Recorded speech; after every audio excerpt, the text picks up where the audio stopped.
Hello, everybody. Thanks for showing up for this one. It's kind of a provocative title, and it's not really a video that I want to make.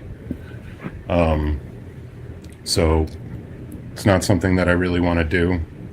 I don't do a lot of these, and some people make this their whole channel. I guess is having to answer for aspersions that are being cast against them.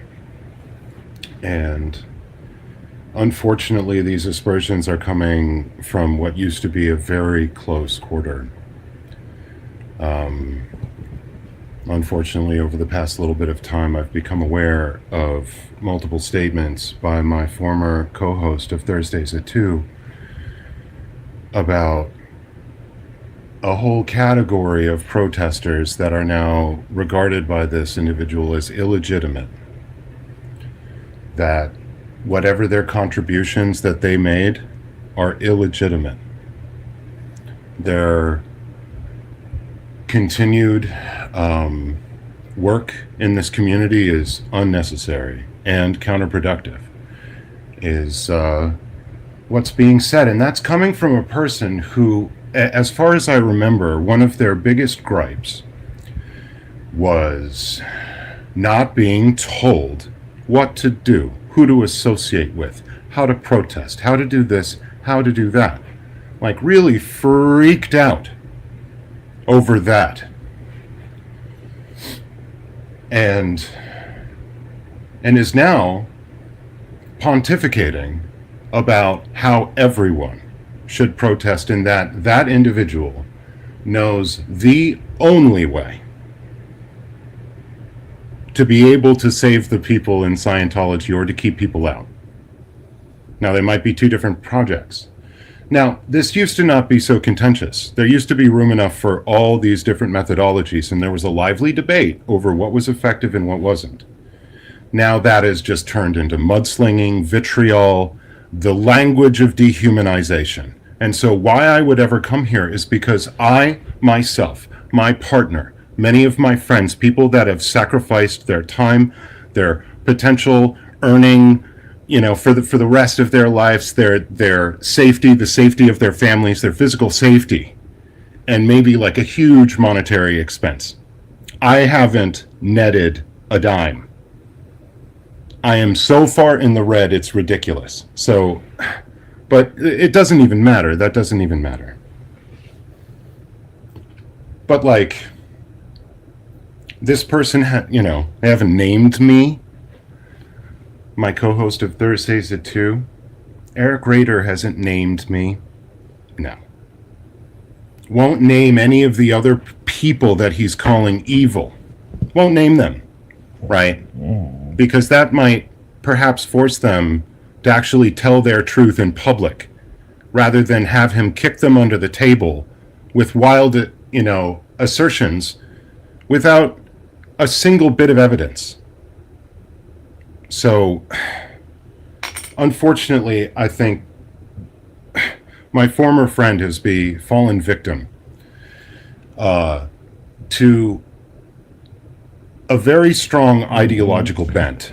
A very strong ideological bent. And usually that's what destroys things like this, is that one side or the other believes that they have the only method to move forward, and they go to war with like another faction. This was like in the civil rights movement, this is women's rights, this is the ecology movement, this is AIDS action, this is Anonymous. Anonymous was split in so many different ways.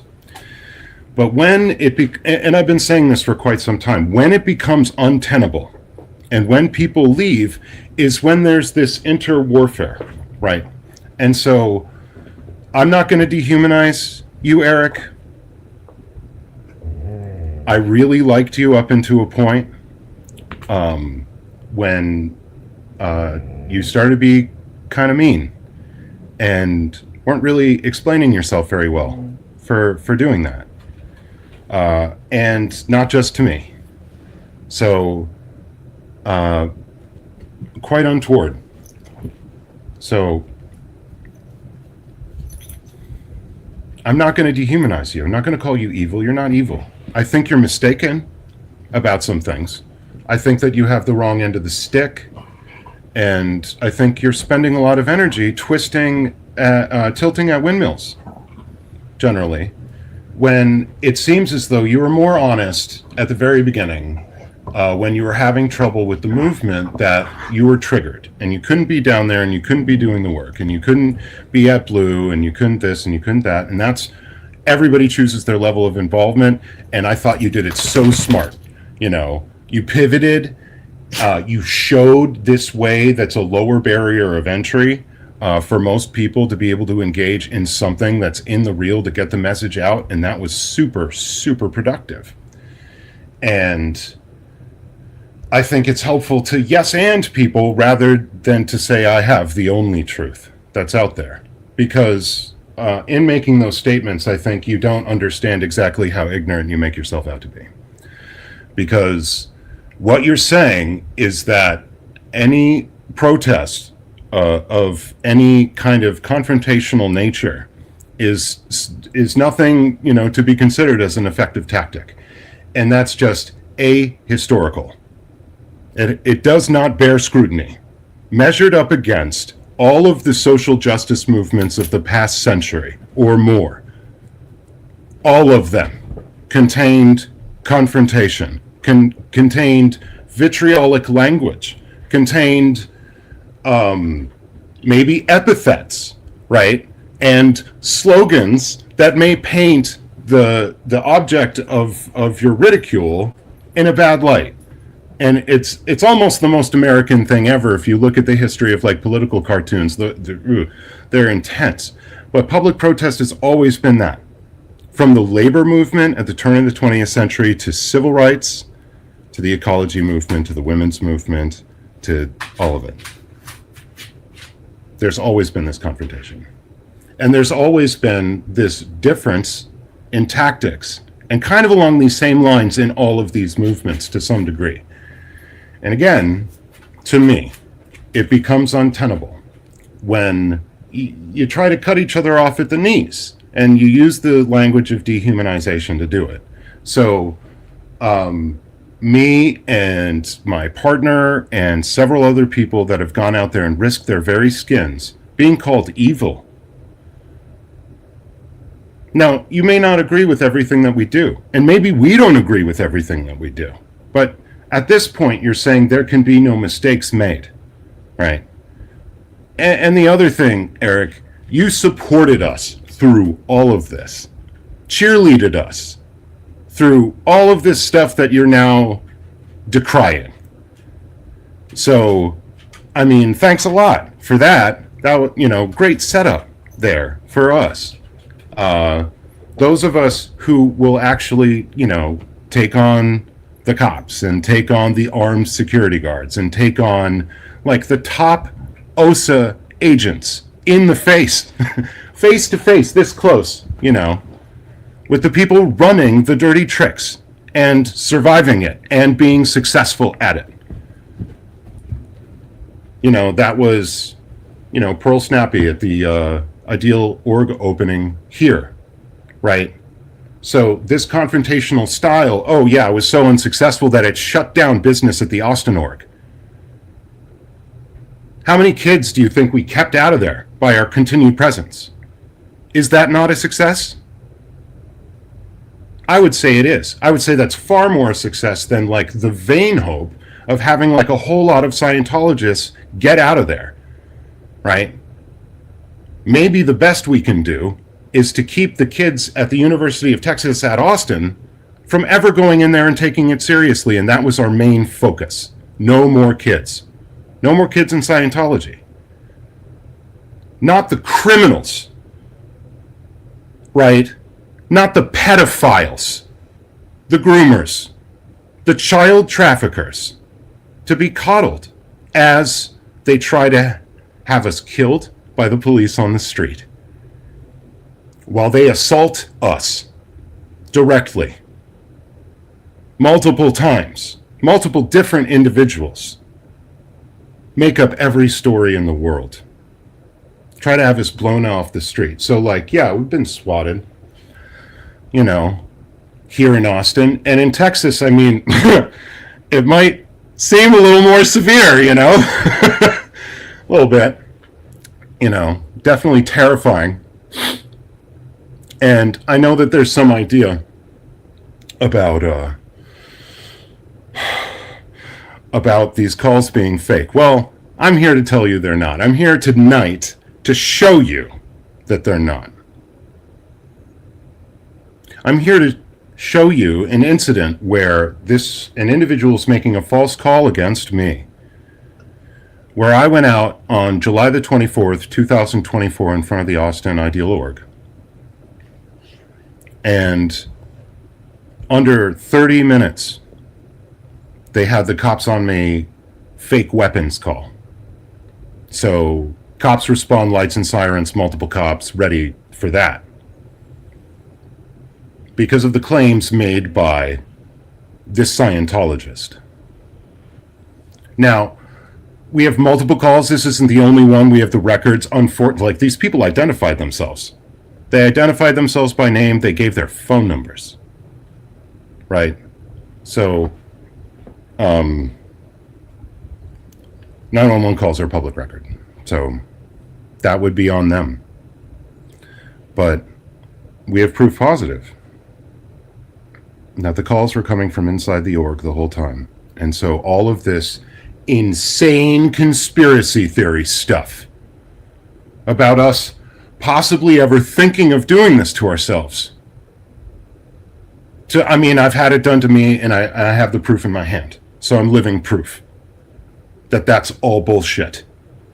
And not only that, but a disgusting, vile, injurious lie about an event where my life was at risk, easily at risk. And so there are those that say in this movement that it's not serious, it's not life and death. Well, they make it that way. Okay? Even if you're nice, even if you play by all the rules, they'll do this as long as you're effective. Like, whatever the escalatory pattern. Like, Cubs got a death threat, right? Doesn't matter. Like, if you graze somebody with a nipple, they'll go hammer and tongs on you. It doesn't matter. You want to play footsie with child traffickers, go right the heck ahead. Okay? If that method is going to be the key to opening up everything, it would have been done by now. Mark Bunker was that for years and years and years.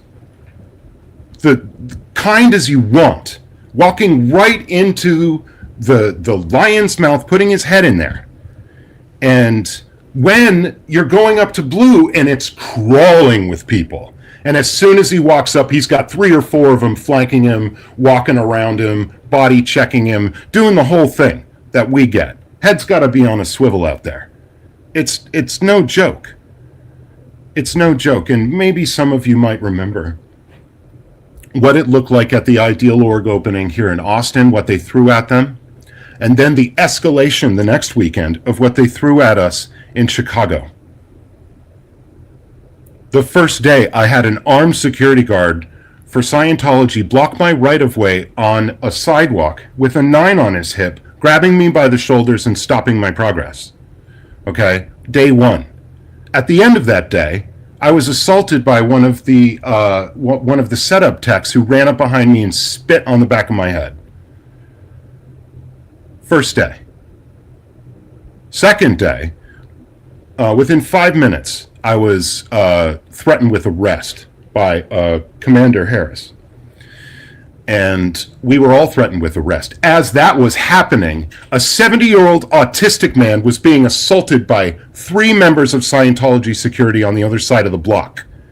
And throughout the day, we saw them engage in ADA violation after ADA violation, assaulting students, assaulting disabled students,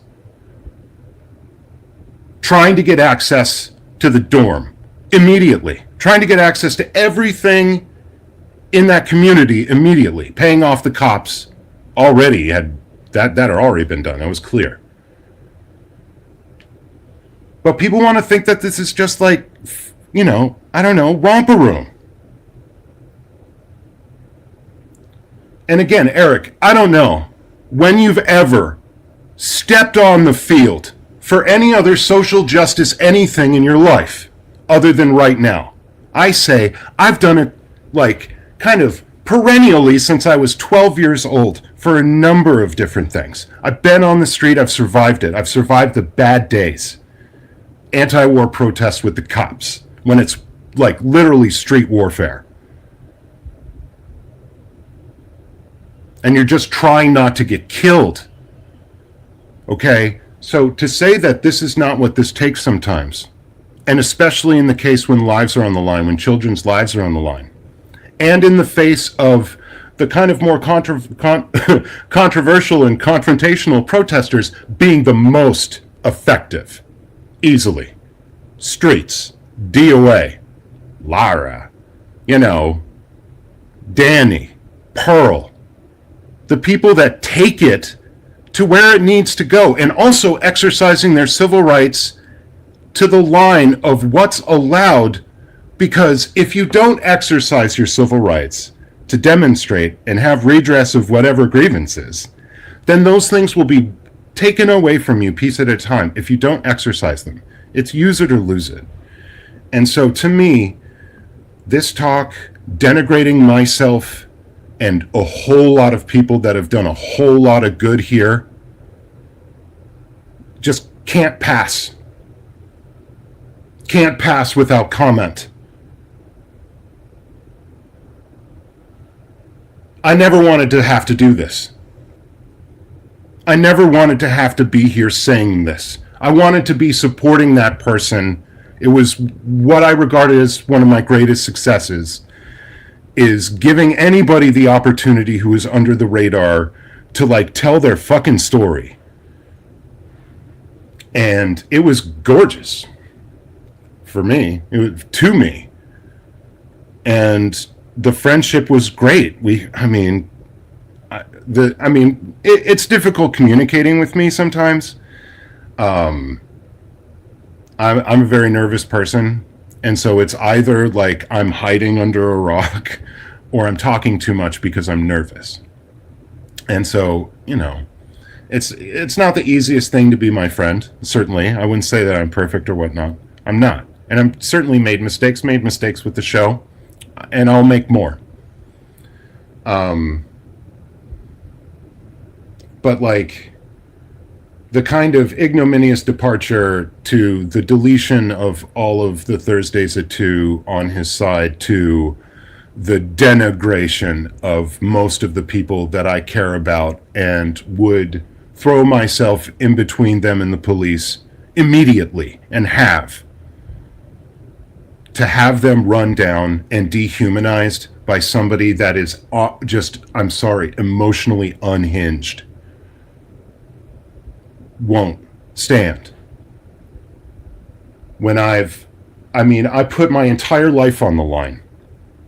My entire life. Everything that I have, all of my security, my living situation, everything. And yeah, I probably wouldn't have said it if it wasn't for the kind of dehumanizing stuff, and especially going after people I know probably won't speak for themselves. And so I'll be the one to bark back at you. I'll be the one. If you think nobody's going to do it because you're acting like a bully. You're acting like one. I don't think you're one. I think you're scared. I think you're scared and you're grasping at things, and maybe people are giving you the wrong idea. I don't know. You stop talking to me about anything, and then you start running me down. Well, no, you don't get away scot-free. I'm sorry. So yeah. As I was saying, I was going to show you some proof.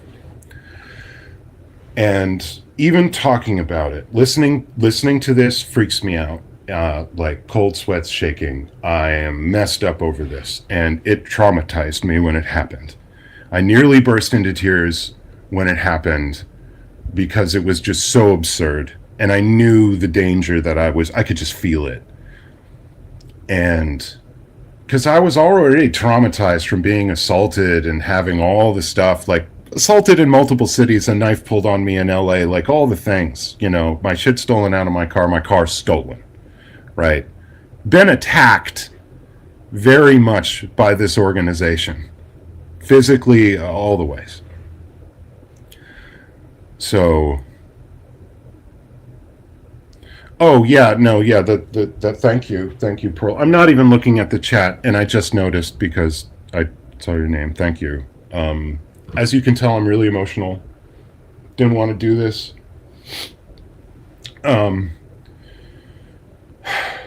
Still fighting this court case, and one of the last things I wanted to have happen was to have to leave the stage for any period of time. But it's like I got to look at the long run, and whatever I'm going to be doing next, I'm certainly going to learn from this and be able to do it better and smarter. But yeah, this has been really hard and terrifying, demoralizing, and so yeah, I don't know. Let's see, where's this file? My folder, because that's where the CAD document is. So where would I have put that? Sorry guys, 1 second. I didn't know that I was going to do this.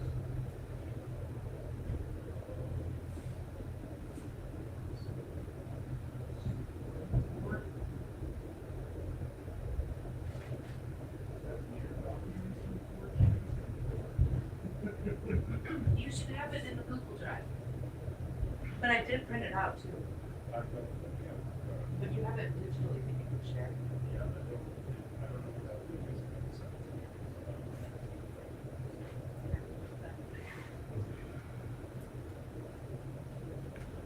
So yeah, the CAD is pretty catty. So thanks for bearing with me. That would look. I don't think he's a fake. I don't know what's up. I don't know what he's doing. Like, I think that the work that he's done, besides denigrating people, has been great. And if he wasn't on a crusade to totally like annihilate anybody that's connected to DOA, then I think this wouldn't be happening. And if he could get some amount of assistance to be able to work through this rather than being in a cycle of like rage and recrimination. I don't think, I wouldn't say fake or anything. Like, his history is history. His, like, what he suffered through is that he survived a lot. But the thing is, another point is that even if you survive something, you survive this cult, you survive some other cult, you survive abuse of all sorts, doesn't give you license to do anything like this. Okay? Doesn't give you license. It's not an excuse for anything. Okay? Second gens or any other victim of abuse is not absolved of all blame. Okay? I'm not, because I was raped as a 5-year-old. No one is. Okay? Like, there are ways of explaining things like behaviors or things that you get stuck in, but it's not an excuse. Okay? And the law doesn't recognize that either. So yeah. Saying nobody should attack second gens when it's like, no, it's pick your second gens, I guess, because like there's a lot of crossfighting now. And the thing is, like, any idea that survivors of Scientology were a monolith about anything, that they agreed on all points about like methods of protest, about who they want to support, no, they don't. I can say firsthand that is not true. It's not true. Not a monolith, and shouldn't be. And it's beautiful that it's not. I love the differences of opinion because, goddamn it, they're not mine, and I learn from them. I'd rather learn from them. I'd rather learn than not. So, yeah.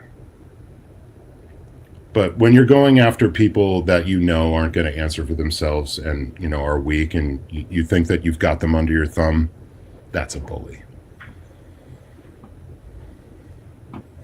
So, yeah, let's see. Did you get it? Yeah, I think so. Thank I you. texted both the link and the actual PDF. Which will be damn handy. Thank you very much. Yeah. So there it is.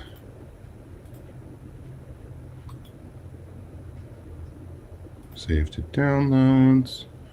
And so I can, okay, so I'll show that. Maybe I can present that. So, yeah.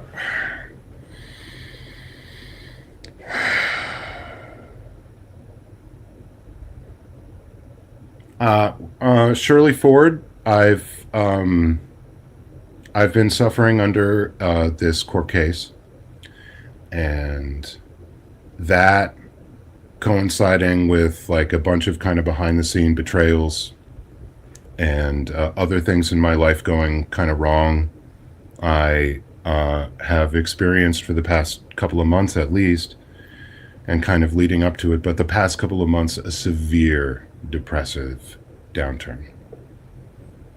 And it's been very difficult for me to see the good in myself, to see my connection to anything, to see meaning in things, to like engage in music, my family, friends, anything. Because when I get into this state, I can't, like, there isn't a future for me. So I've dealt with suicidal ideation since I was 12 years old. Because of my early childhood trauma, when I hit adolescence, like, it broke. There was a part of my mind that is always looking for the way to get off of this fucking merry-go-round. And it's not something that's going to go away. It's something that I have to manage.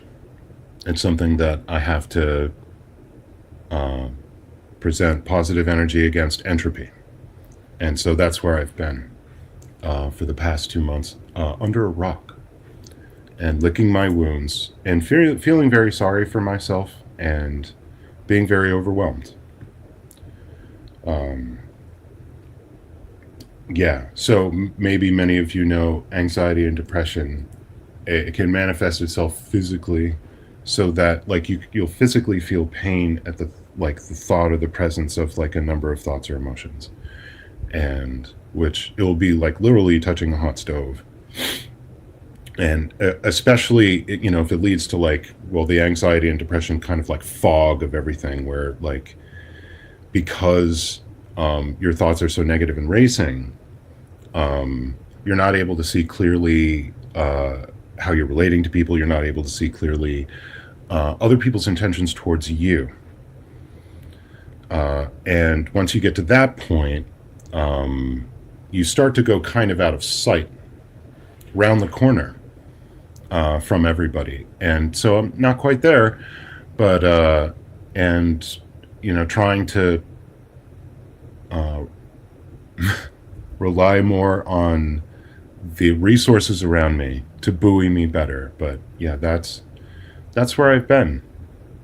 I mean, I think any of us who have faced down like some harder days where the cops are right up in front of your face, or if we've been assaulted, or have had the guns drawn on us, we have trauma. And it's not a joke. And it will reverberate through a fair amount of your life. It's not something that you'll probably forget. It's something that you can better or worse manage, but it's not going to go away. And so, you know, I know personally that, like, you know, maybe my family could have not, you know, had, you know, the son and the uncle and the brother anymore because of the position that I put myself in. And to have that be valued at 0, again, I won't have it. So, thank you all for listening to that. Thank you for the outpouring of support. I know that a lot of people in this community know what the heck I'm talking about and have been close to these spaces. And I also know that there isn't a bottom. There isn't a worst. Like, at the bottom, there is no bottom. It keeps going. And so if you think it's the worst, if you heard the worst, think again. And if you think you're it, think again. So, not to say, and that's not to minimize anybody's damage, but it's the Olympics of the thing. It's pretty useless. You can scale them for different severe, like, outcome severity, behavioral, like, stuff like that. Psychology and psychiatry has to do that all the time. But, okay, so I've been trying to ramp myself up to actually do this because it's not easy. But I think this needs to be shared. I think more people need to know what's happening when they see us being encountered by the police right before it. So hopefully this works. I just rendered this right before. That's why I was late coming on. Just a really quick and dirty iMovie thing. So I'm gonna give it a whirl. Hopefully this works. Austin 911, do you need police, fire, EMS, or mental health services? Police? What address do you need them at? 2200 Guadalupe. 2200 Guadalupe. What's your name? Pardon? Is that the Church of Scientology? Yes, we're there. So, dispatchers are, they're already aware. Just by the address and by the volume of calls. And if you look at the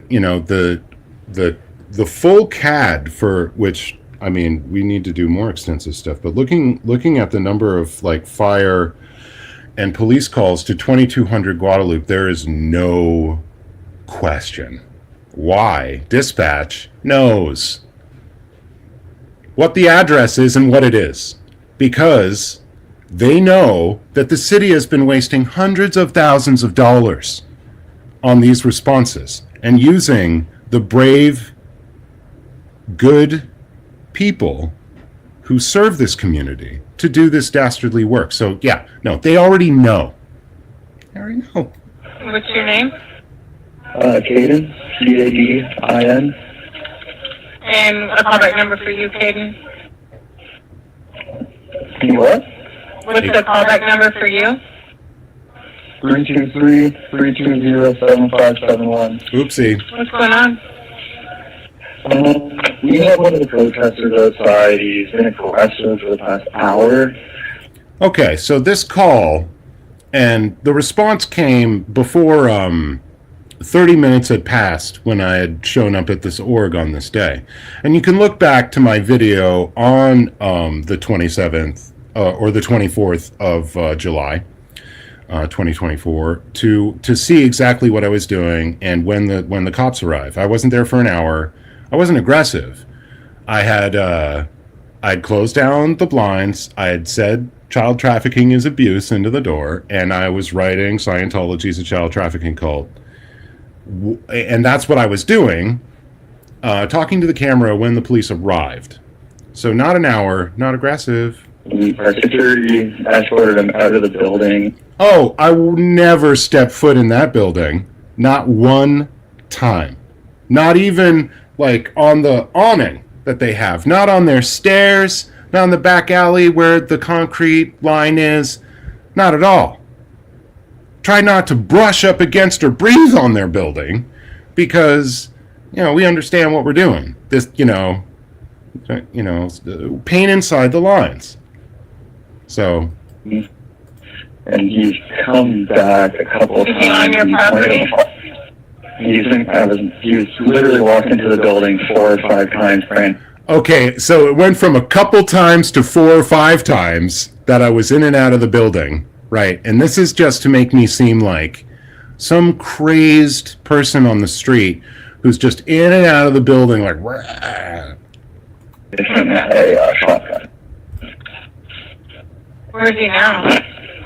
He's standing out front, threatening to kill our security guard. Does he? Okay, so now we get to, the real deal here. So now I'm threatening the, the ending of somebody somehow. With, no such words pass my lips. No such thing. Thank you very much. Oh, this is brilliant. ain't my thing. Now, I might not be nice to child traffickers because I don't think that's a good idea. I don't think you should be nice. I don't think you should coddle people who are criminals, who mean to do harm to the community that they're in. Now, maybe they are deluded. And I don't think that's a maybe. They're deluded, right? But ignorance of the crime, ignorance of the harm, I don't think excuses you. And what might be more honest is to indicate, oh, you are so far out of line with morality and justice and reality and information and learning and all this stuff. Everything that you say is a lie. And everything that you're doing is assisting a criminal enterprise. So, okay, so I got on a tangent. You have a weapon in his hand? We don't know the... Oh, no. Oh, so I threatened somebody and now I have a weapon? He's standing out front, threatening to kill our security guard. Does he have a weapon in his hand? We don't know the shotgun went, but he does have a pistol in his waistband. Okay. We don't know where the shotgun went. On that day, I was wearing shorts, cargo shorts, mind you. Cargo shorts don't hold that much. Cargo shorts and a t-shirt. It was July in Texas. And so there is no way on God's gray earth that he could have possibly seen anything that could have possibly resembled anything like that. And so at this point, I'm threatening, I'm crazed, I'm armed. This is to set a scenario in which the cops are going to come, guns a-blazing, and perhaps blast me off of the sidewalk. If I make the wrong move, if I look the wrong way to them when they arrive, perhaps that would happen. This is the point that I'm making. This is what we are facing. This is what DOA faced all the freaking times that he faced. Death. And the constant threat of death. Okay. He's saying that he's going to kill all Scientologists today. Nothing of the sort, obviously. So not only am I armed, I threaten the one person, I'm like an unhinged person making terroristic threats, this person now says, in order to have me killed by the police. Now, the live stream of mine shows conclusively that none of what is claimed here actually happened. I want to make that as clear as possible. I went there alone. I didn't have any backup that day. In that moment. And so they were trying to get the worst possible case scenario thing to happen to me when I was alone there in front of the org. He's also thrown stuff into the building, threw a couple eggs in. I threw a couple eggs. I've been in and out, so this just, it's a hat on a hat on a hat on a hat. So I had a shotgun, don't know where that went. Now I have a pistol, right? So eggs, I've made all these threats. It's impossible. None of this happened. Not a single piece of it. There's a continuous bit of video that shows all of it not happening the whole time. All like 25 minutes. You also threw in a bundle of burning newspaper. Burning? Hold on 1 second, okay, sir. Sure, give me 1 second. Okay, I think she's furiously typing all the things. There's a lot of claims, and it's growing. So make no And mistake. is he white, black, Hispanic, or Asian? White? Do you work at this church? Pretty pale. Yes. There he is. And what's he wearing? What color shirt? What color pants? He's wearing black pants, and it's a blue t-shirt with like graphic on the front. I can't really tell exactly what it was. Okay. Did he seem like he was on drugs or intoxicated, or you couldn't tell? It's probably, Very much on drugs, not alcohol. yeah. Okay. So out of my mind, and it, is what they're saying. He also won't take his sunglasses off. Like people are just not looking at it. It's the middle of the summer, a blindingly sunny day in Texas. I won't take my sunglasses off. Is everyone inside the church with the door shut? Yeah, we have the doors locked now because he just opened the door and aimed a gun at somebody again. Okay. So they're saying that I'm threatening everybody there, that I'm gun up, threatening, like opening the door and like pointing into like the a saloon in the Wild West or something. No such thing happened. Okay. Thank Ann for the membership. She just gifted you 20. Oh, geez, thank you. And gee whiz. Thank you so much. Thank you for being here and being a constant source of support for all of us. And sage advice and pretty neutral arbiter out there. It like one of the best of us out there. Thank you so very much. And congratulations to anybody that got one of these memberships. Have fun with that. Hopefully there's going to be more coming as I've been under this silly rock. I've really just set my mind on fire. But, I'm starting to wake up to, like, perhaps why. I don't know. I've had a bunch of people who are, like, slowly poisoning me behind the scenes, like, over and over and over again since I stepped on the street. And I have people trying to kill me all the time. Oh, I wonder, I might be a little stressed out by that. So, Ann Casillas, thank you so very much. Definitely need this to keep this side of things going. I don't know about need, but it's great. Thank you. So yeah. So where are we? Oh, right. So it's, shotgun. They don't know where that went. They think I have a pistol. I'm crazy. I'm on drugs. I threw eggs. I threw in newspaper, and now I've pointed a gun at people in the front door. So they say, which is totally not true, which is shown in my live stream. Well, it's just unedited video. And Okay, don't open it, okay? Don't open the door, I yeah, guess. I just clicked. How many people are inside with you? I'd say about 40 to 50. They're all on the second floor at the moment. I'm on the main floor. Okay.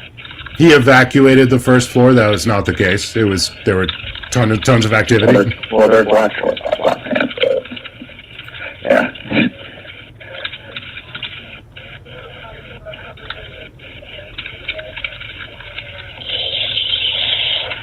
Okay. Thanks, Stay Agus. inside with the door locked as you have officers in and out, okay? They'll make contact with you after they make contact with him. Can you still see him or no? I'm watching him on camera. He's literally putting gloves on now. Okay. And he's now writing in chalk in front of everywhere saying, Yeah. "Halt." Because I didn't, I was sick of having my hands dry completely out. So, I went out on the road with work gloves, and I don't know if, I guess using work gloves is a crime. Now, that's very suspicious that I would use work gloves and do something artistic. But when you have all of the rest of the story, all the threats, then you connect it to what they're going to encounter, which is me just chalking, which is all that I had been doing. Just chalking in front of the door, on the sidewalk, near the door.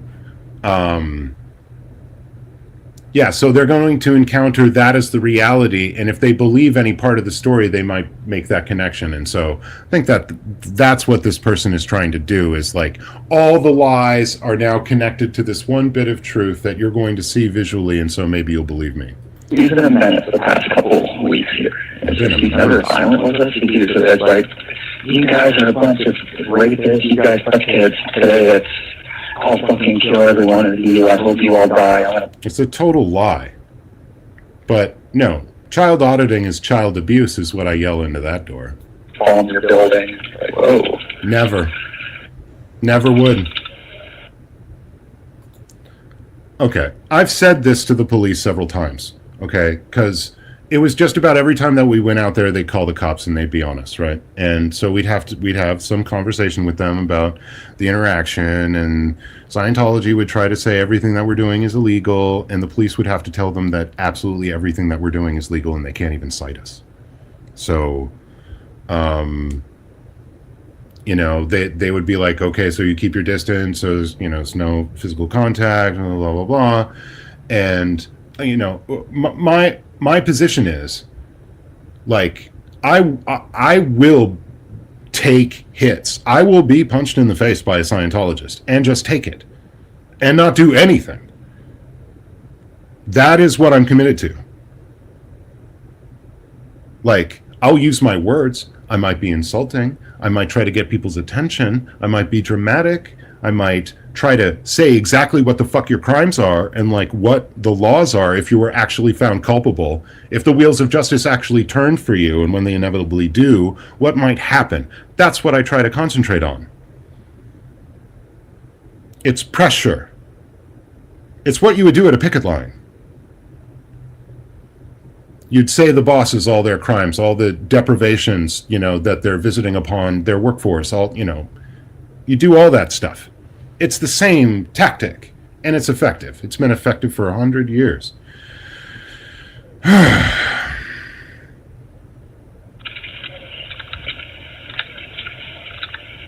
second. Oh, you just kicked the door. Nope. Never touch the building. Good thing I have those live streams. You just had somebody walk by and you handed a gun to them. Who walked? Okay. Kinsey, I agree. Okay? Interesting that you dropped this here now. I agree. He is hurting, doesn't know how to deal. I do see a lot of good and a lot of light in this person, and I don't think they're a bad person.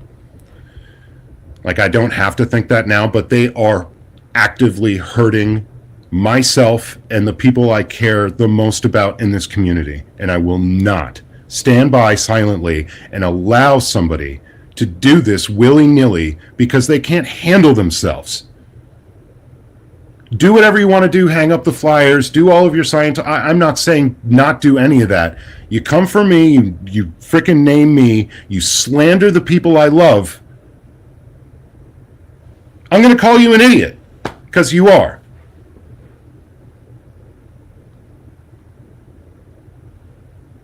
Huh. So, yeah, where was that? I mean, agreed, but gee whiz. So, yeah, I'll get to that. One of his friends is that the one-handed hug thing that guys do at the tap. What's the other subject? What's the other guy look like? Is he white, black, Hispanic, or Asian? White. He's wearing a white sweatshirt and brown pants. Oh, I had just spoken to somebody, and so they were all like some UT student was my accomplice now. Only picks up in front of the door. That's the issue. Yeah, thank you. Absolutely, attempted murder. It should be prosecuted as such. Please wait for your contact to return. And honestly, I've put that over on cops who've reflexively, immediately agreed. They know how fucking dangerous this shit is, and it denigrates policing.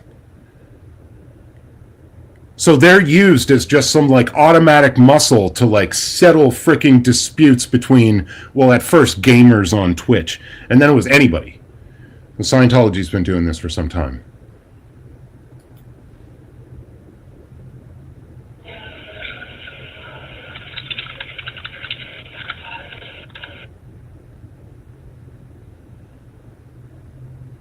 Okay, so that's the end. They got cut off. That person got cut off, and then they called back with this. Austin 911, do you need police, fire, EMS, or mental health services? I was just disconnected. We were in the middle of a call. I need to attempt a murder by cop on somebody that I don't like talking mean about my child trafficking cult. What address did you give so I can look at the call? 2200 Guadalupe. 1 moment.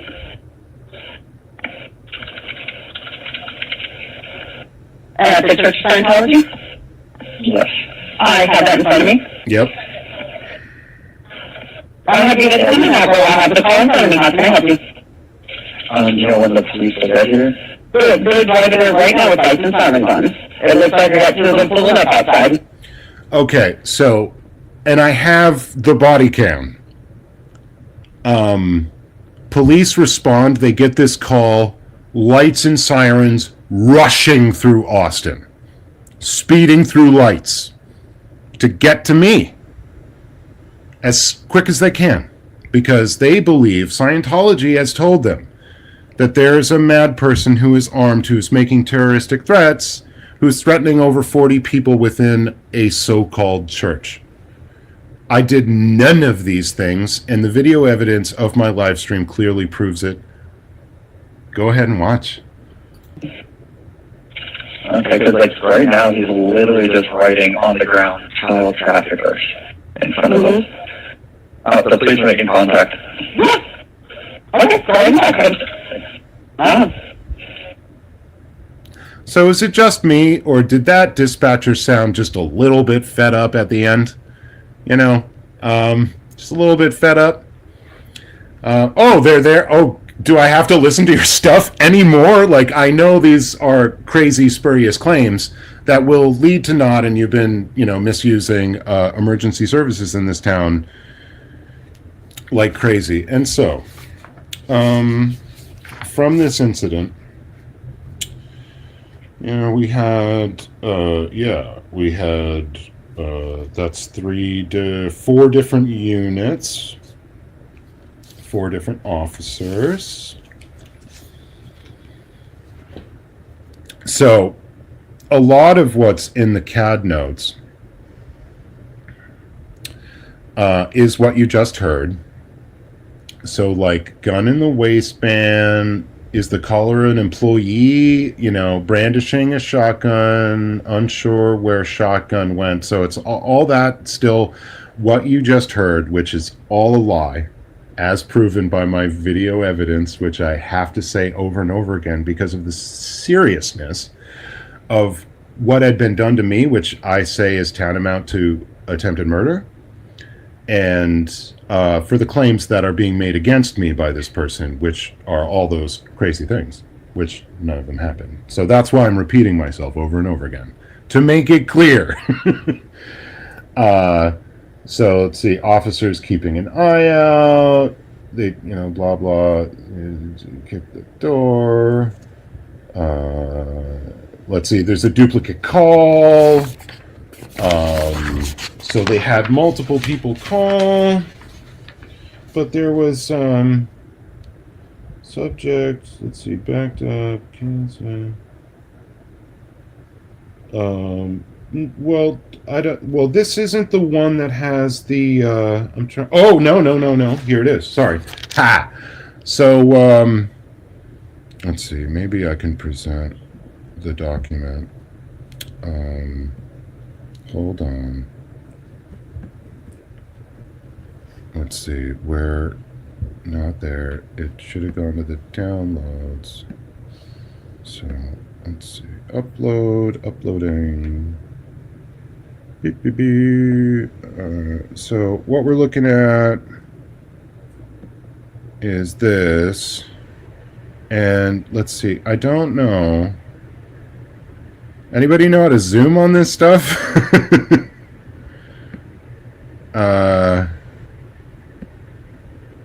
Because that's not big enough to be able to read. But let's see. About halfway down, it says 7/24, 2024, 17:45, B401 per B490, possible swatting.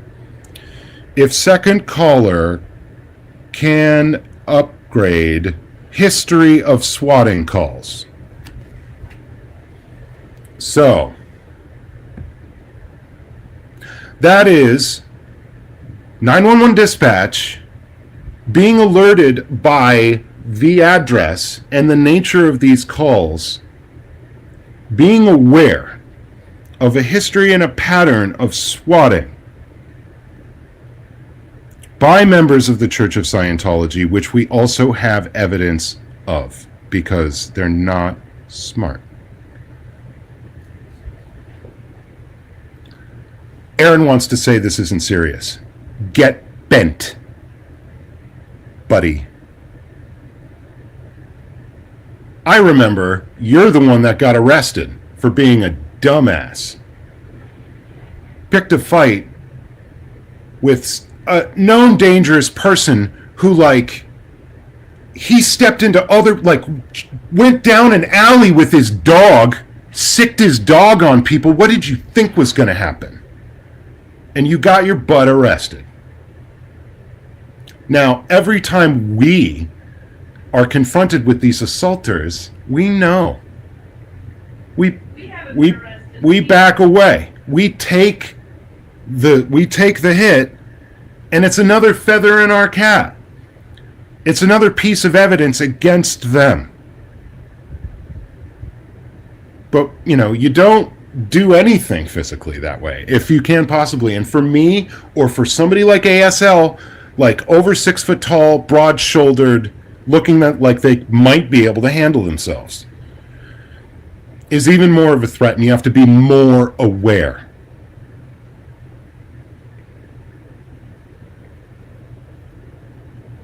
No, of course, Aaron's not a real protester. He play acts protesting. And like there should be levels of entry here. There should, like, people don't have to do what I do or what Pearl does or what Laura does or what DOA does.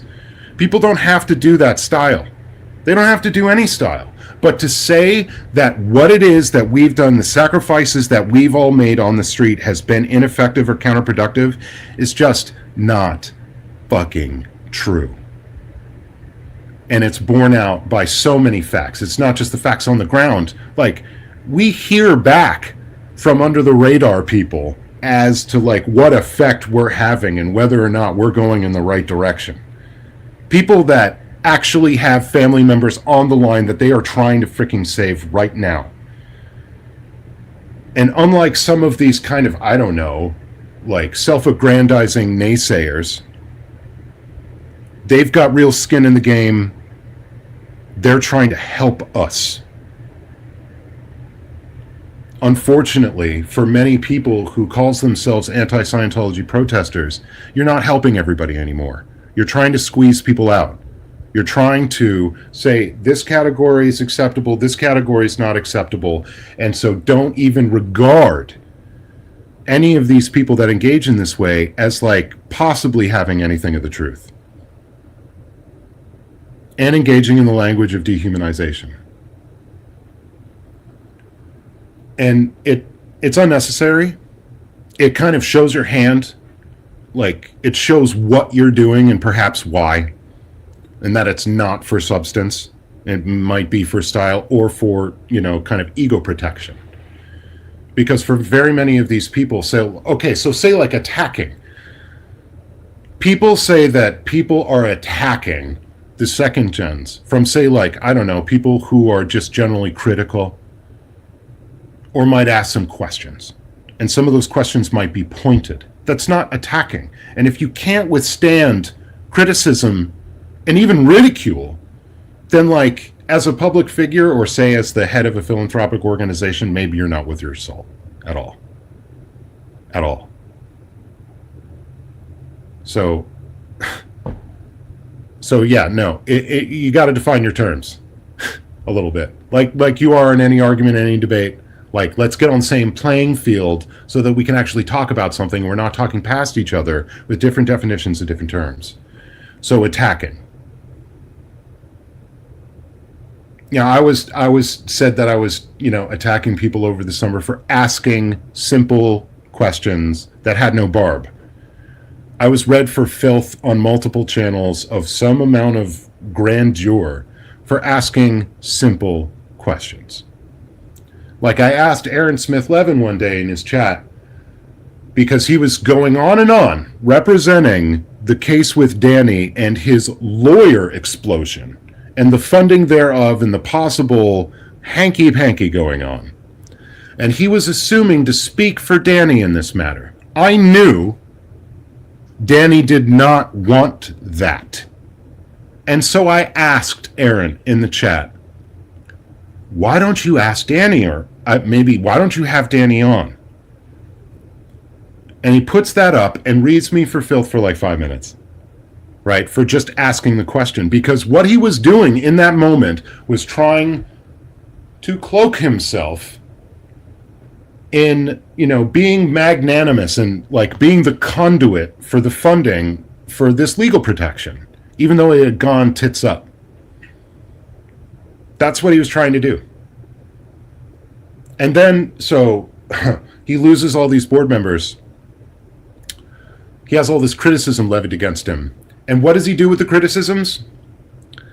He moves the argument, right? He goes live, he goes in front of Scientology Clearwater and pontificates at length, going after each one of those criticisms and reframing them for his own purposes.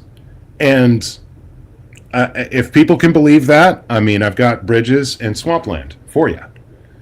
For really, it's a super price. Some of us have been in rooms where serious business has been done long enough to know the examples of what goes and what doesn't. And this guy don't. Okay? Whatever his largesse, he was given a fund to manage. It's pretty good. It's kind of, starting your professional career born on third base and stealing home. So, not really accomplishments as far as I can tell. And again, making your money in finance and real estate over the past 15 years, not a real accomplishment. You're a chump, as far as I'm concerned. You've been making more people homeless by driving up real estate prices. And record levels of homelessness. Thank you very much. Thanks. You've been causing more income disparity by your fucked up financial vehicles and products and speculation. You've been screwing everything up and, getting all the riches and wonderment that kind of crap might buy, but to me, it's not an accomplishment. It's as easy as rolling off a log, especially if somebody lets you into the game. So, that was a distraction, I guess. I still don't have very much love for that guy. Still all this talk went around about, so he has a functional EIN number now.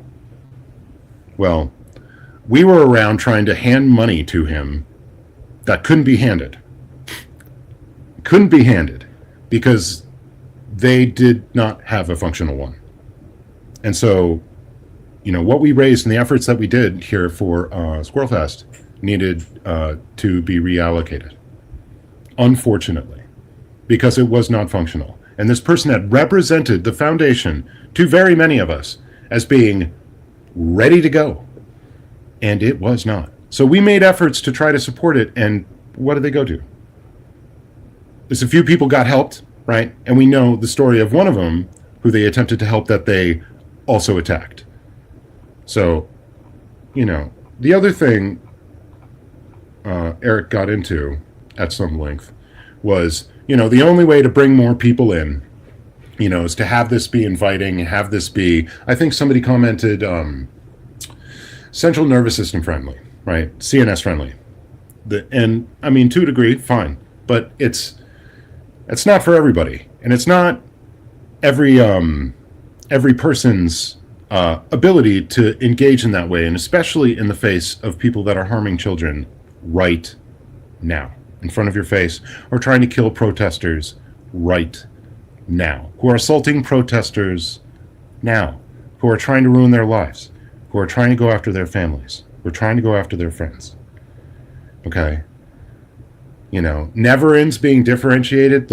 Some of us now have very real, legitimate skin in the game for the sacrifice that we have made for our lives. And it's up to anybody to decide whether or not that's valid. To me, it is. To me, I will stand on that. I will stand on the contributions that I made to this community and think for myself that I do have a place in it. It's the first time that I've been able to say that to myself in a couple months. I haven't felt like that. I haven't been able to say that in my mind or out loud, but I've just now found myself saying it. And I think anybody else too. All the other people that got kind of ran out by Aaron, or the other like attempts, like the people that at one time held a hatchet for him and chopped heads. Like there are a bunch of people that have fallen along the wayside and that are being attacked right now. It's not just me. It's a bunch of people that are trying to be minimized and trying to be removed from this community because people would like to curate it specifically for the purposes of, I think, one person. So, Davies niacin charts. For the record, when all the Beaver Boy nonsense got most toxic, Eric suddenly tried to handle me about flyer tech, said it was offensive after Wow. I mean, your art, what you provided for free for us, for the other Austin protesters, for all sorts of people, for, LA, everybody. That's really sad. It's really sad because, what did he have over the summer? It was that. It was your imagery that he was working on. Yeah, he did the physical labor, hammer stapler, a couple hours a day, right? Which, it's something. But, he also made the claim that, I've worked the hardest. Give me a break. Can they read it? I'm not sure. Can you read it? Let's bring it close. Not really. Let's see. We could do Star Wars. There you go.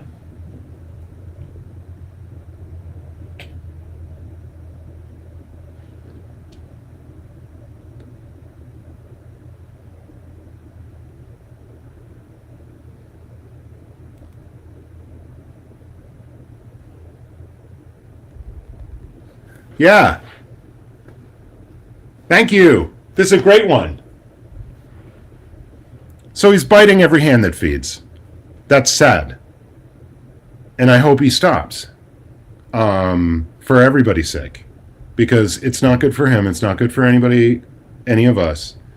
But I also knew that it would just pass for a long period of time if somebody didn't start the freaking conversation, because it is extremely uncomfortable. It's an extremely uncomfortable thing to have to say, to have somebody abjectly, destructively, and in a dehumanizing manner lie about you. When you've risked your life for this, for him, for anybody.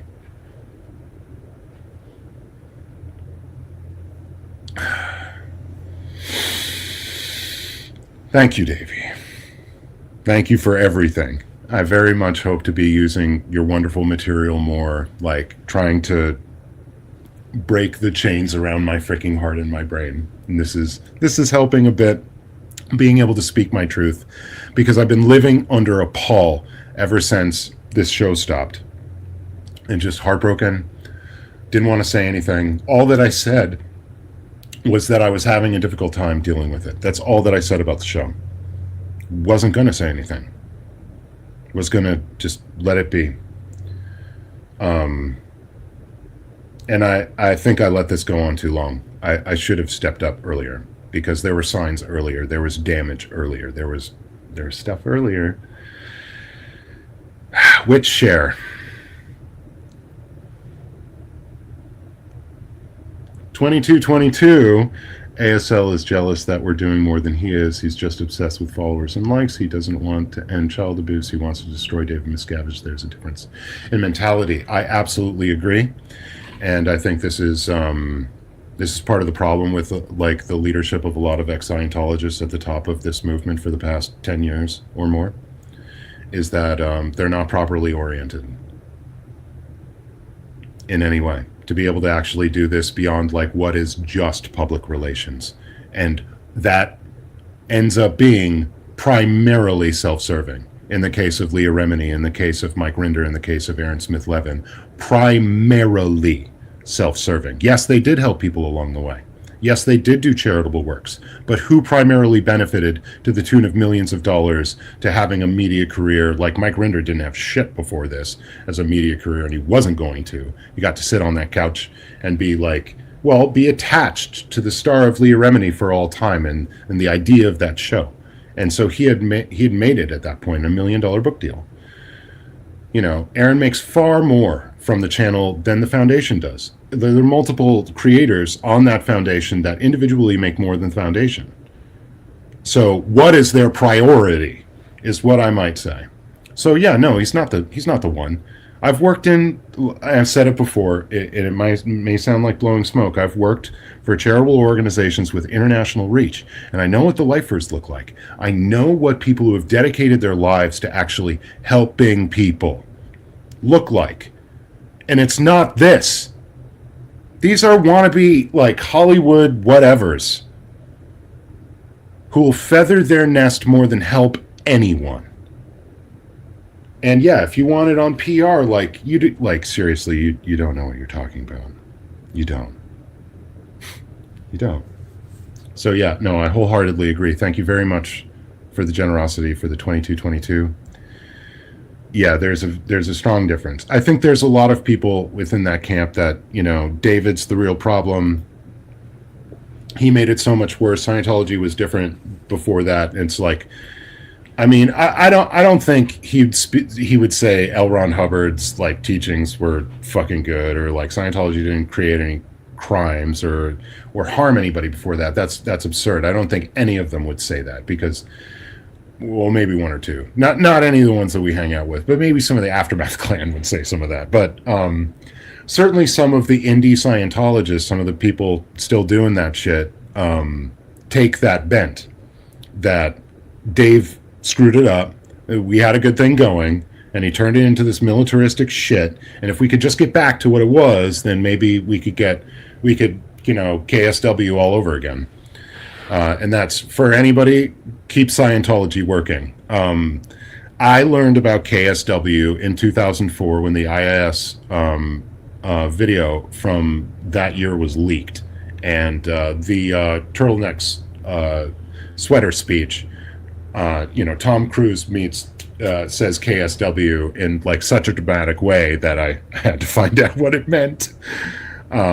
So thank y'all. Yeah, I'm really pissed because, like, I've been running scared. I've been trying to just keep myself together mentally. I, you know, again, suffer from depression and anxiety, and I'm the perfect one to kick under the table like this. I think some people just, I don't know, it just happens. People think that they can take advantage of me. Maybe I act too nice. I don't know what it is. But it happens all the time. I think it happens to people, you know, with certain mental illness profiles, that you seem different enough to be weak enough to be able to be taken advantage of in this way. And unfortunately, for my former partner, there seems to be a pattern to who he's singling out in that. And maybe they're not aware that is what's going on, but there's a bit of a pattern. Let's see. Comment. Why bother about TCM, RMD, and all that? Talk about the children and the elderly abused every day. Well, I think I did just do some of that, and I will do some of that, but it's like, it's both, okay? If we can't have the hard conversations about the people who are manipulating people within this movement, who are self-aggrandizing, who are taking up most of the space, most of the money, most of the attention, and feathering their nest with it, you're going to get washed out, okay? So this kind of politeness that passes, that people might call civility, where you can't talk about religion or politics or things that are complicated, it's a way to condition you so that you're not able to handle anything that's confrontational, that makes you intellectually conflict averse. And so there's harm that's done by those people inside anti-Scientology. There's harm that's done by Scientology. Right. If you're like, I don't care who's stabbing me, I'm going to say, ow, I'm going to point it out. So if I see somebody letting the air out of my inflatable dinghy that we're all riding in, that's a kind of tenuous situation, yeah, I'm going to call it out. And I think more people should probably get into more of a habit of doing that. Maybe that's why we have all this trouble in society, because people don't know how to speak out, how to have the difficult conversations without being monstrous, how to have the difficult religious and political conversations without being monstrous.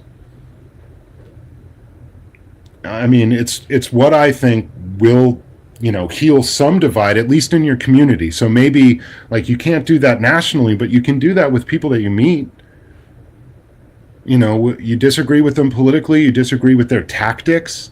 Like, we're having this tactical disagreement right now, or like I and a bunch of people are being called out for like a tactic that is being seen as like, counterproductive.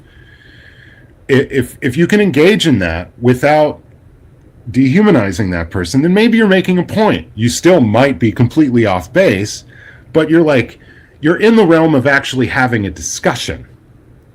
Now, with the added thing of, oh my God, they're the worst. They're the worst thing, and you might like use the normal online epithets. You call them, the political party of 1930s Germany and its leader, or the political party of 1920s, 30s, and 40s Italy and its leader, or or any other dictator, or anything like that, right?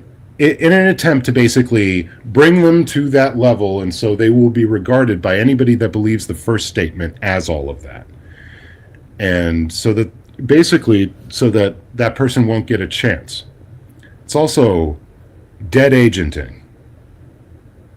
Okay, and I feel like there was a bit of an end run done on a bunch of us by Eric to try to engage in a bunch of methodologies of communication that are used by Scientology.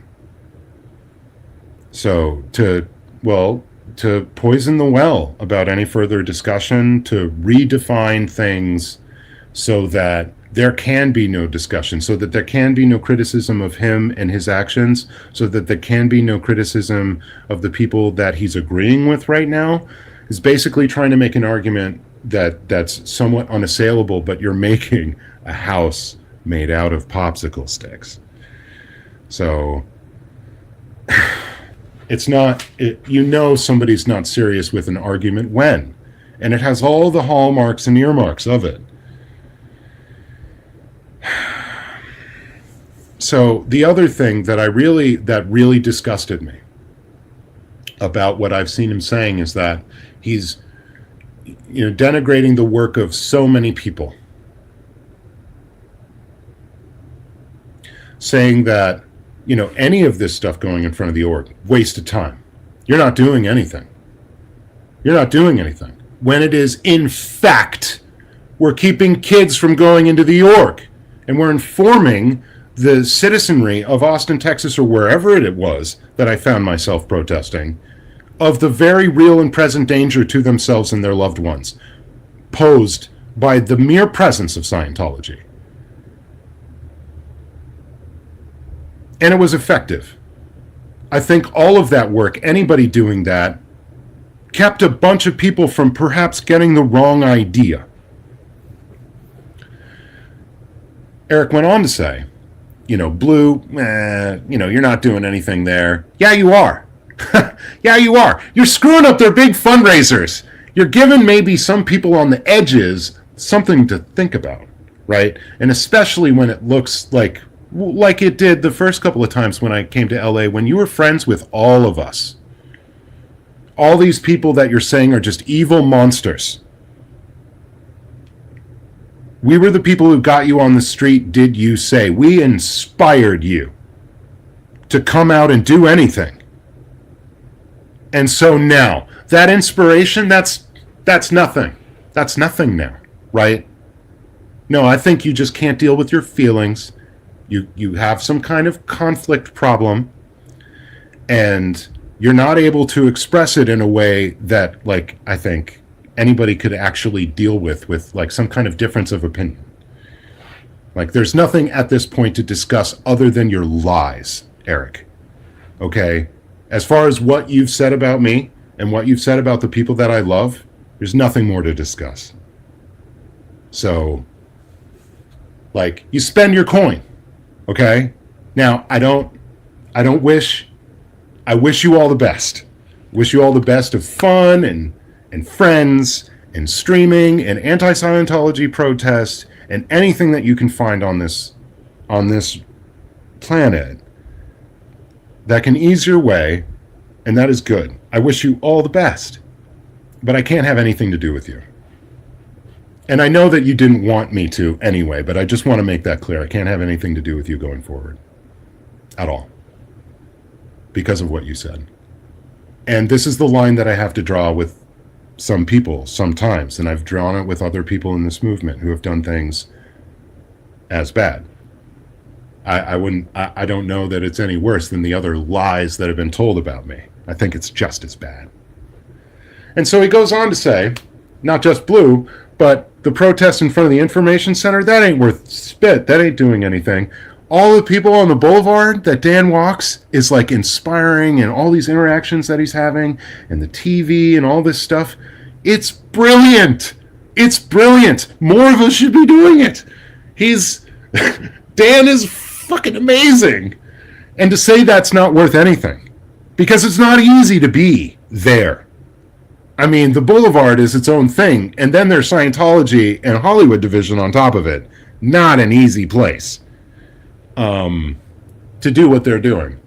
And Winter Wonderland, saying that all the Winter Wonderland stuff, like actual, like, you know, and Eric's saying everybody knows, 19 out of 20 people, he says, know that that's bullshit. And so, what are you doing? If it's one person, maybe that's you. Maybe that's you, the one person that gets saved there. Is that not worth it? What's the downside? Them possibly like trying to get us to catch a charge and like being violent again. So you would have us run away when they escalate, because like a clear escalatory pattern where they're trying to get you to go away. You would have us go away. You would have us stop. That's problematic. Okay? Because all of what I just talked about, all of what you denigrated, is the best stuff that has been done, is the most effective, has gotten the most attention, has affected the most change, in my opinion. I can't say definitively that it is. I can't. But to me, from what I've seen from going all over the place, that's the business. The public interactions, the informing the public, making sure that they know that this is effed. Because, no, not everybody knows. Not everybody knows everything about Scientology, right? Especially young people. There's so much information out there. Maybe this hasn't, crossed their radar. And especially in places like Austin, where they're parked across one of the largest campuses in the country. Intentionally did LRH park themselves here for that reason, to go after a new crop of kids who be coming out of towns and farms and rural areas who may not know the difference. That's why we're out there, to be like the last line of defense so that somebody having the freshman blues doesn't get scooped up by them. And the thing is, this was always clear. This was always our stated aim and our purpose. And at some point, like Eric, you celebrated us for it, man. All of this stuff. And so you want to change your mind, you get to change your mind. That's fine. But the way you're speaking about it is ludicrous. You want to have a discussion about it? Well, could have had that. We could have had that. And we used to have discussions about difference in tactics. But at this point, it's the kiss-off. I just have to do this for myself. Okay? Because of my psychological makeup. There's only so much that I can allow this stuff to happen in my life. And for me to like put out my heart and try to care for somebody who's acting like this, I have to protect myself so that I can survive. So that I can help the people around me better. Because I haven't been as much. Depression really takes you out of the game. I could have been more helpful around here. I could have been more helpful to Pearl. easily. And I'm sure a bunch of you have had like severe depressive downturns. You know what I'm saying? You miss out. You miss out on being your better self for the people around you. And I need to remove some of those influences. This is one of them. This has been a millstone around my neck for quite some time that I've been trying to make excuses for, that I've been trying to explain away, that I've been trying to hope it would get better, to try to hope that there would be better communication and that this individual wouldn't stop chasing their white whale, which is revenge against the idea of what DOA did to them or to the protest, which is crazy town. Okay? It doesn't hold any water. And I know that there's a whole crew out there of misfit toys in Los Angeles right now who wish the same thing, who wish physical harm, who've shown up, who've tried to do physical harm to the people that they don't agree with. The difference between us and that camp is we would never do that. We'd never think to do it. Okay? We're here for the kids. We're here for the people caught up. We'll actually put our asses on the line for it. We've proven that over and over again. And I guess I could leave it to anybody at that point. Make your own decision. So, wow. I really didn't think I would speak this long. I was shaking when I started this. Because I've been holding this back for so long. And I feel that over the past year, I've lost a very large amount of material, money, and security. And I've had to, shift the direction of my life multiple times in one season. What I'm going to do, like generally, globally, where I'm going to live regionally, shifting over and over and over and over and over again.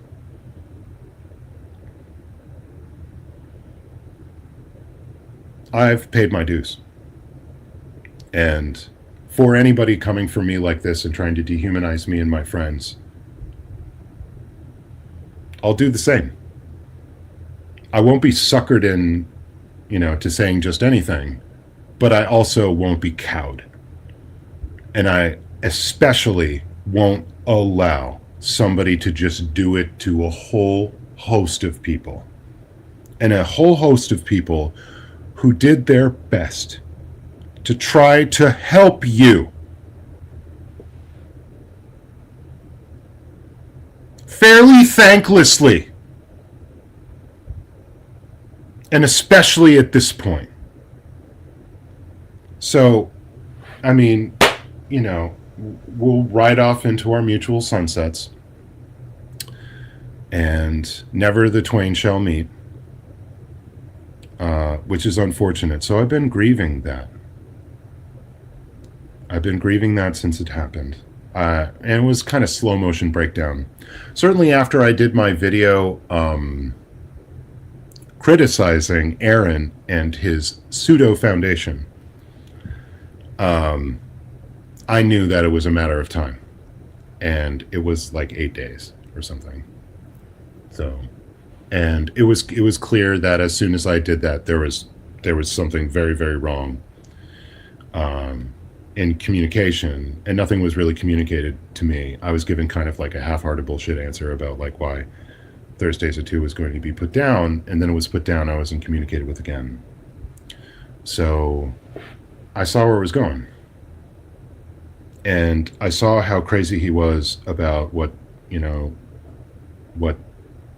DOA represents to him as like some white whale, and he's Captain Ahab trying to take him down. He's going to destroy himself trying to do this, and the white whale is just going to exist.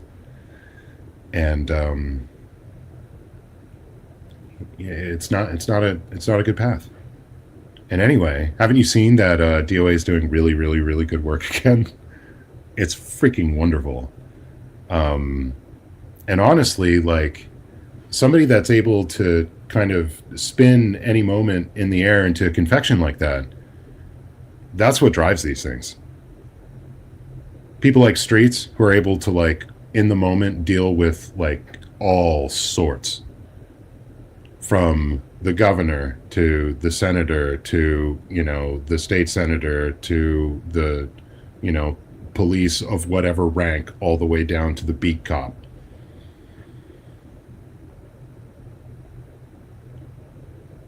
You know, I hear a lot of talk about like the louder people, right? Generally don't hear it about Streets, do you? Maybe it's the size of his channel. Maybe it's because you know that Streets will turn around and read you for filth. And it would be easy to show their effectiveness. I mean, I'm not saying that I'm anywhere near as good as that. I'm not making that comparison, because I'm a big fan. Big freaking fan. So, yeah, you don't usually hear that because, you know, you'd have a weighty channel clapping back.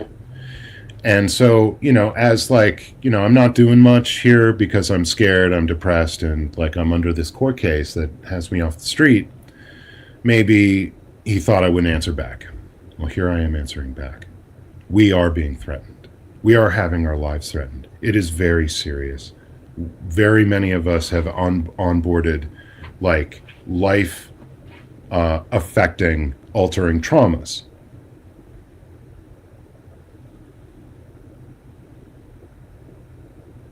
And that just needs to be accepted. You know, there's a whole segment of this movement of creators who barely hit the street, who are trying to define this for themselves from their desks, not risking anything and making all the money. Now, their largesse, or like sucking on YouTube's teeth the way they like it, right? That's not activism. It's not. Now, maybe you want to do public relations, you want to do marketing, you want to do advertising, fine, but that's not activism.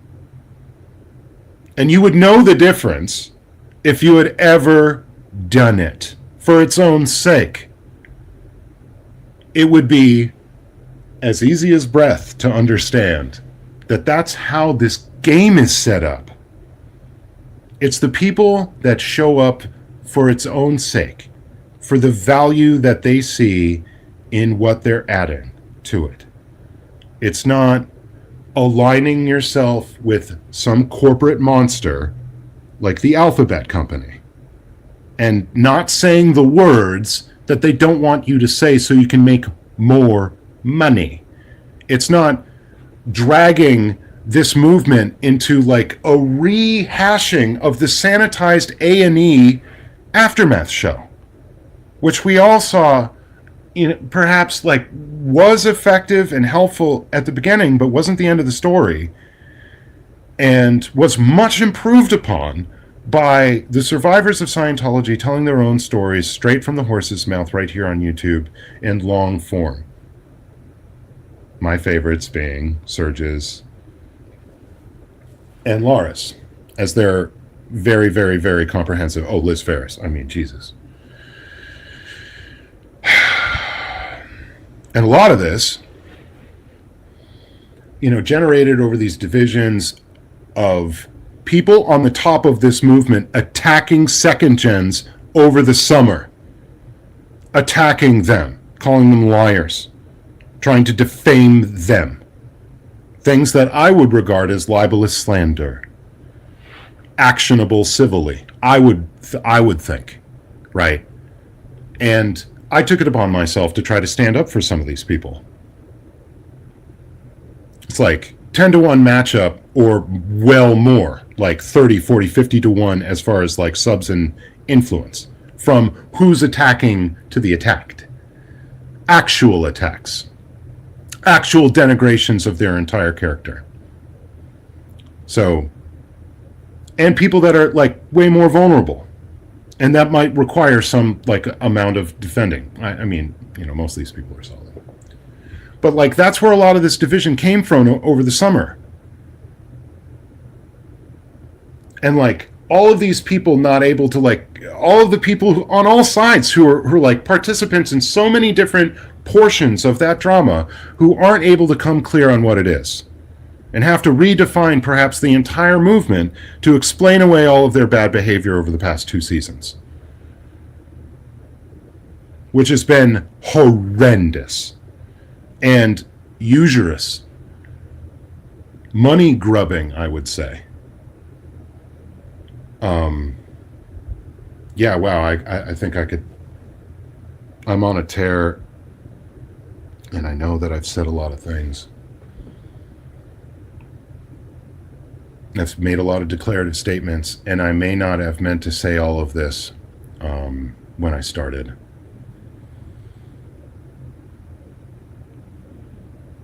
I regret having to do this at all.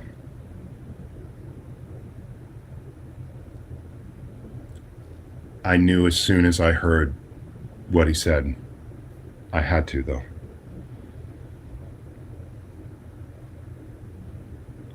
Like, because I could see the shot, and I could see the good in it, I could see the utility in it, and better to do it now, and might as well be me.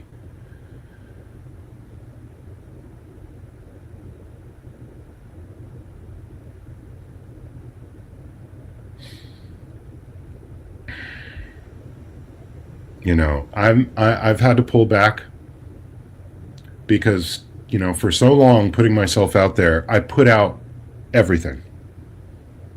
I was willing to sacrifice everything that I had with me, everything on my back, everything. I was putting everything on the line. And that outpouring has left me energy and resource poor. And it's a mistake that I generally make.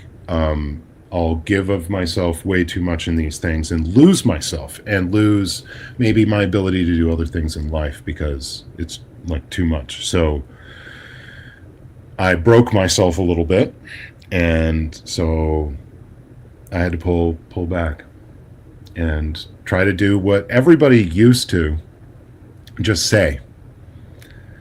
If you need to take a break, if you need to leave, if you need to calm down, if you need to like do a reduced level of things because it's just become too much, that's great. We want you here. And I still believe that, but that is no longer a fashionable thing to say. The scarlet letter is out for some of us, and it's being hung on me. It's being hung on my friends. And there's going to be this talk around. It's coming from the top down. Okay? And it's going to be for a while. So I just want to put it forward that this is some Bush League psych out stuff that happens in these movements all the time. Somebody's trying to do an end run and redefine what protest is when they don't know what protest is. When they have an ahistorical point of view about what this kind of engagement is. And maybe, like, just, I don't know, I want to kind of not do all that much or risk anything and rake in a bunch of money as a perspective. So, and I'm sick of hiding. I'm sick of lying to myself. I'm sick of feeling sorry for myself and not saying anything.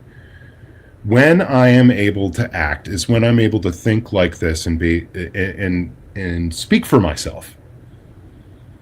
And so I have to remind myself that I get myself into these states. I get into these states.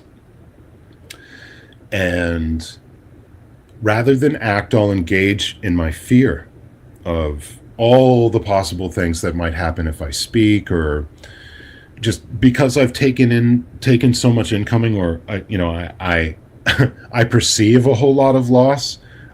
Being afraid to lose anything further or be hit again by slander. And again, like against me, and maybe not in this case, but other cases, actionable, libelous slander. So, let's see. I've been missing you guys. I've been missing doing this. Okay, Rocks in a Box. Thank you. Thank you for coming in here. It's the political streams. I'm such a junkie.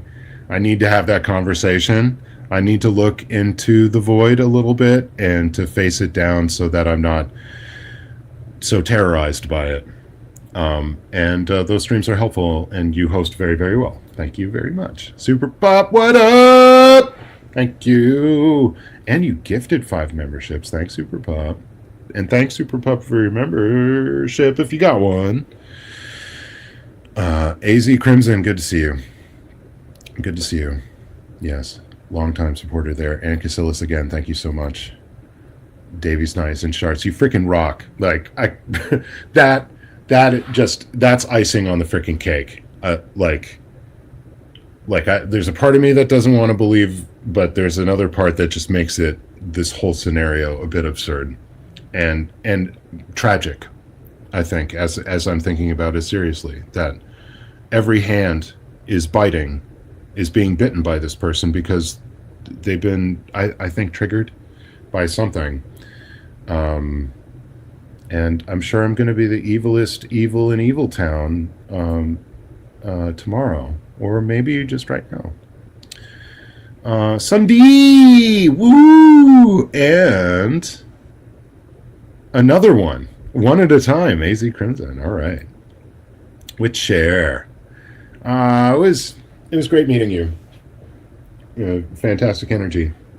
A lot of people that showed up there, and so also, it seems that playing shows with like a Scientology survivor, which like all the songs are about like that entire process, trying to disseminate that information in like an artistic and dramatic way that can, hearts and minds right there, every room that we go into, we win.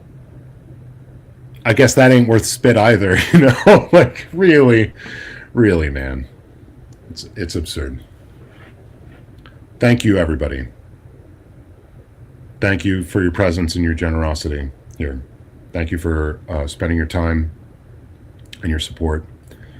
Let's see. Oh, wow. It just, hits keep coming. What? So close.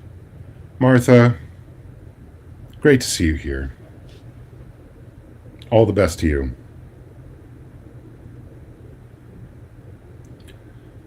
I've always had such great interactions with you, and I really appreciate how you speak with me and how you present the differences in opinion that we have. And because I learn that way, the way we interact, it's really great.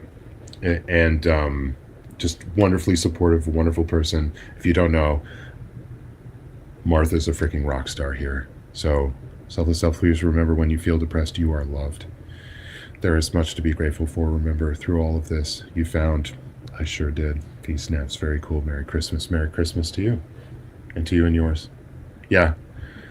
I lose sight of everything at different times. And, you never know what it's going to be. That, one little light in the darkness that kind of washes it all away. If you start just focusing on the darkness and just staring into it, without any hope, and just in a kind of whirlwind. So that's the first thing that usually gets me out of it. And remembering that I actually have a place in this world and people care about me, because I honestly completely forget that.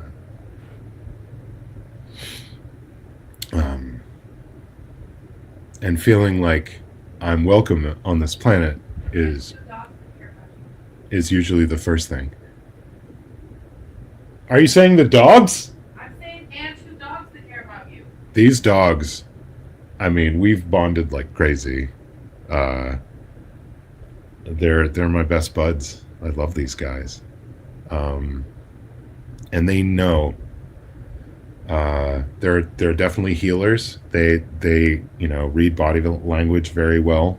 When upset, they make softer approaches, and they make approaches, and they try to console. They're very, very good dogs. They're my favorites.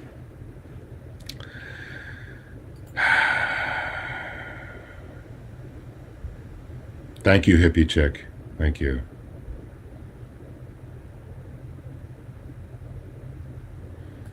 Yes, what others think of you is none of your business. Do the best you can. Yeah, well, what others think, I mean, yeah, you can drive yourself crazy going over what other people think.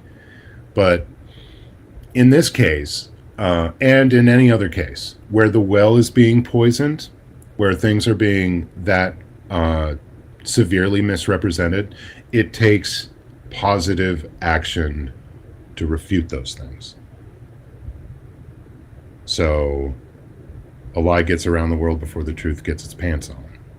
I believe that's Samuel Clemens, Mark Twain.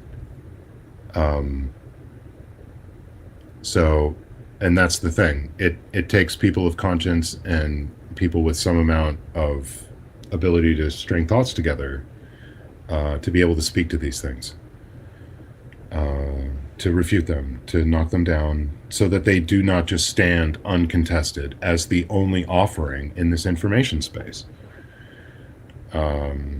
So it's not as much what people think. It's when I think, in my opinion, there is very serious harm that's being done to ideas, to the idea of protest, to what it means, what it possibly could be.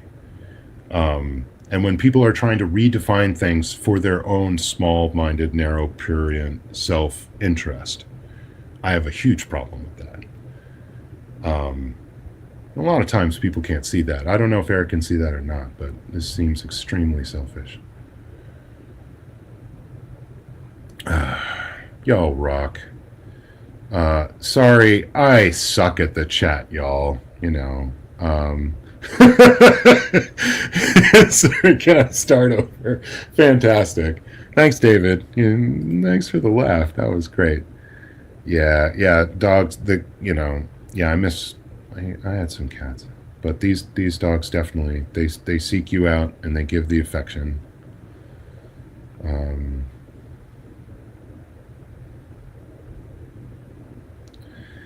Yeah.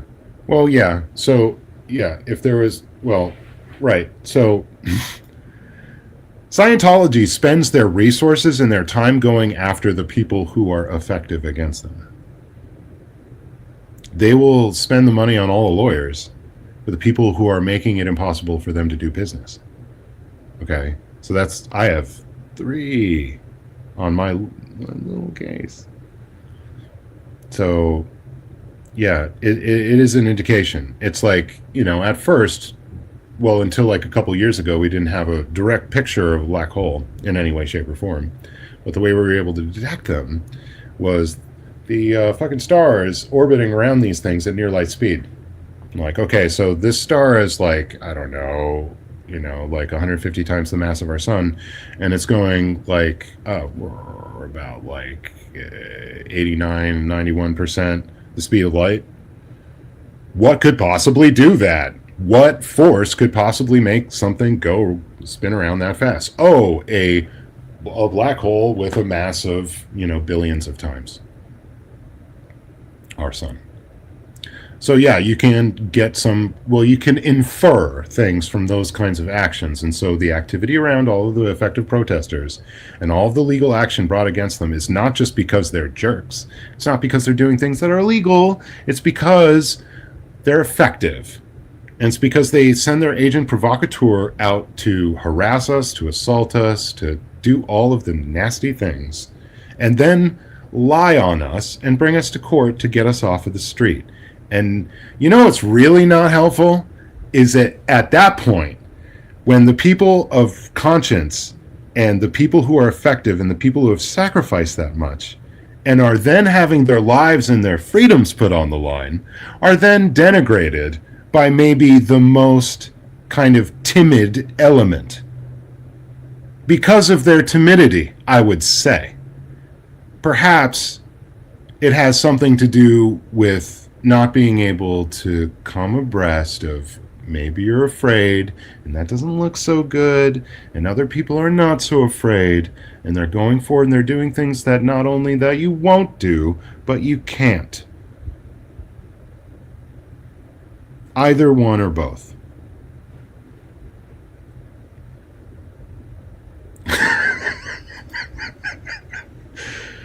Okay. I like that. That's fantastic. Oh wow. I'm popping up random quips now. You guys are having fun. I'm just looking for the gold.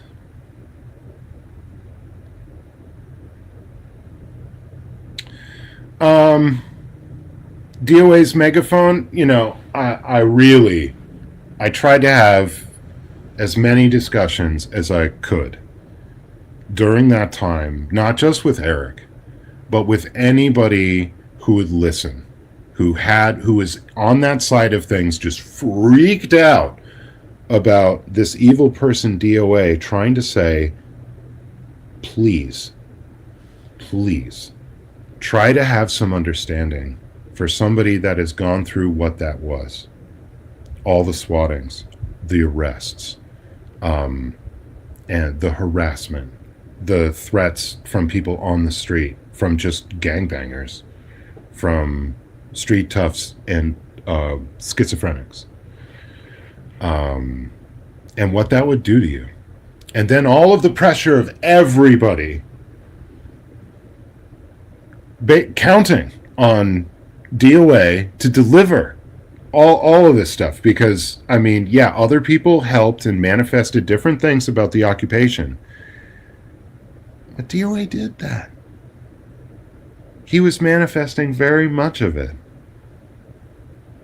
and so much on his shoulders, so much. And so I knew there was a matter of time that stress, something was going to be the last straw, and there was going to be a period of time where that person was, for one reason or another, less functional, and tried to get people to listen, tried to say that this incredibly effective person in this movement has had a serious mental health event and needs our understanding, doesn't need to be excused for all the things, like whatever problems you create or harm that you do, like, own up to it. And so not to excuse everything because of the event, but to have understanding, and through that understanding, enough compassion to not dehumanize the person and engage in the most fucked up conspiracy theories I think I've heard in the movement, which I don't know if you heard this one, but, heard from Eric's mouth. He believed DOA faked his van crash, right? And I tried to explain to him in the moment that idea is crazy. That the amount of time and attention to be able to set up something like that is absurd. The risk, the unbelievable risk of engaging in anything like that, because cover-ups, doing things like that, there's so many crimes, so many freaking crimes, so much exposure. And anyway, we're not active enough to do that. Maybe, a little too lazy for something that involved and like a Baroque thing out of like a stupid spy movie or something. I don't know what he was smoking that day, but it was fucking nuts. And the other thing is that was a near-death experience that you are now excusing away. And so you are now minimizing the almost death of a person and turning it into a cartoon. You're one step away from wishing for the person not to be here at that point. You're one step away. Talk about dehumanization. And that's not the first time I heard that level of dehumanization from this person. It's a sickness to think about people like this. It's sick to wish harm upon them that much is sick. I don't wish harm on anybody like that in any way. Like, the harm that I would like to do is to ideas, to stupid ideas. I'd like to biff around your dumb ideas that are easily disproven, that are demonstrably wrong, that are just asserted by people with so-called authority and prominence and influence. I find it one of the worst things that we do as human beings is to give over ourselves because somebody looks like they're powerful. Somebody seems like they're successful. Somebody has symmetrical features. And you just believe what they say on that basis. Well, for anybody that's done, first-year psychology, look at the Milgram experiment for evidence of human beings' deference to authority and how extreme it is. It's all the way up. There isn't a limit. It's to the limit of the authority figure telling you, ordering you for some arbitrary exercise to end somebody, is what the Milgram experiment proves. And that over 70% of the people will do it because somebody in the room with a lab coat and a clipboard that isn't even a doctor, is just another actor, suggested that they should do it for the sake of the experiment. It's not the only one, but there's other indications. And unfortunately, when I found myself in this community, I found a disturbing level of deference to authority of all sorts, of deference to governmental authority, of deference especially to police authority. For like the first few months that I was in, there was like this live conversation. Oh, the police are corrupt. They'd lie to you. Wait a minute. What's happening here? I thought this was America. It's really to not understand the nature of the nation that you're living in and to not know the plight of the downtrodden minorities, the LGBTQ plus IA community. It's to not know how all of those people are treated by the police, the mentally ill.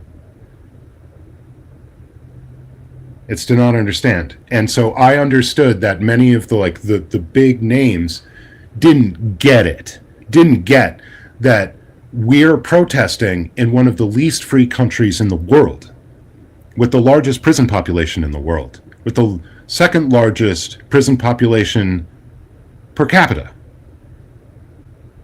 next to El Salvador this year, but we used to be number one. I used to make this point all the time. Disturbing that people don't have a basic idea of the factual statistical reality of what authority is and its exercise in this country.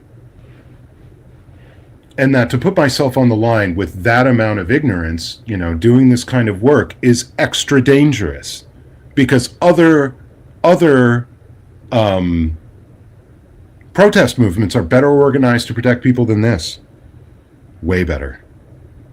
Dimensionally, geometrically better.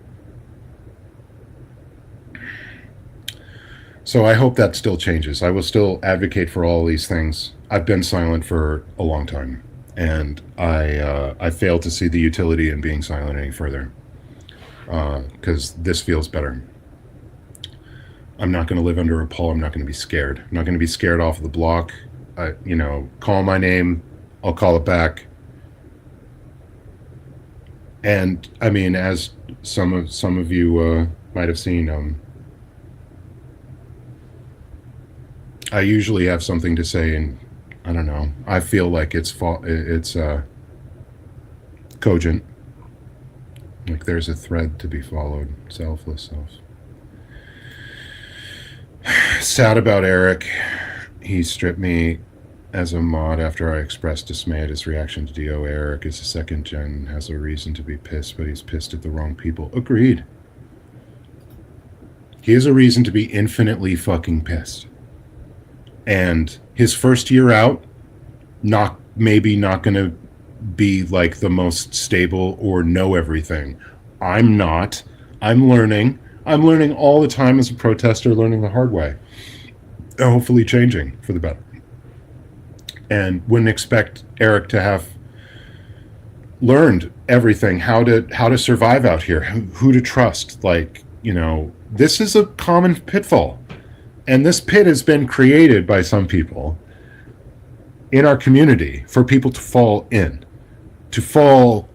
line with an ideological bent being disseminated by one person.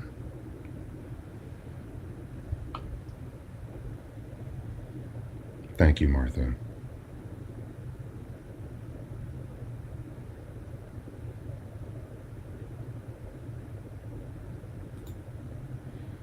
I love this. If your life has been such that you've never had interactions with the police, well, good for you. But to be incredulous that there can be abuses there is just ignorant. Yeah, and it's ignorant of, I would say, pretty adjacent to racism or race ignorance. I would say, I don't see race, basically. I don't see a disproportionate level or rate of minority people, especially black and brown people from 18 to 24 males, being locked up in jails all over the place. And there are so many reasons for this.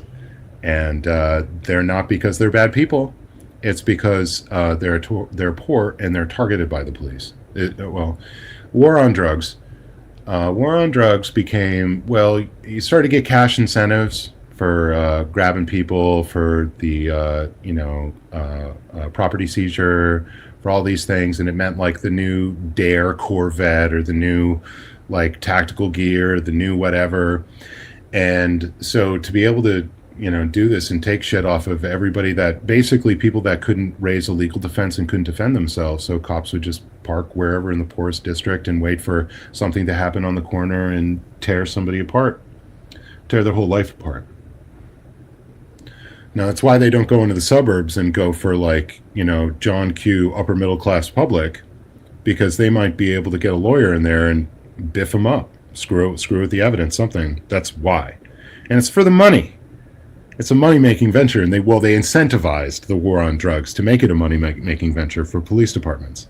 And so to be able to get that money reliably, you had to get it from people who wouldn't be able to defend themselves. And if you don't understand this in this country, you don't understand the plight of so many of your fellow citizens, so many of the people who have had their lives destroyed by what you pretend to support. And you harm them by your ignorance. And it's not a casual thing. It is actual viciousness. It is the banality of evil. This heartlessness for the world, this ignorance, this lack of care. You don't know these things because you don't care. If you cared, you'd bother to freaking figure these things out. They're not hard to figure out. The evidence is there. It's easily searchable Google, right? And not just Google some website, Google Scholar, anybody can do it. Google Scholar, you can go to the academic, scholarly, goddamn peer-reviewed literature and empirical evidence that backs up all of this. Irrefutably, for the most part. Yeah, to a degree of precision, certainly, but for all intents and purposes, as far as I can tell. Thank you, Lily. Yeah, for me, it's much better than staying silent. Let's see. I need your help. Email me all the cop interaction video clips and public records data. Thanks. Yeah, I mean, Henri, like, this stuff for our live cases can't until it's cleared. But some of the other stuff, we can, although there's other things that are being done with some of it, so it's going to have to be parsed. We'll work it out. I understand what you're doing, but yeah, generally, yes.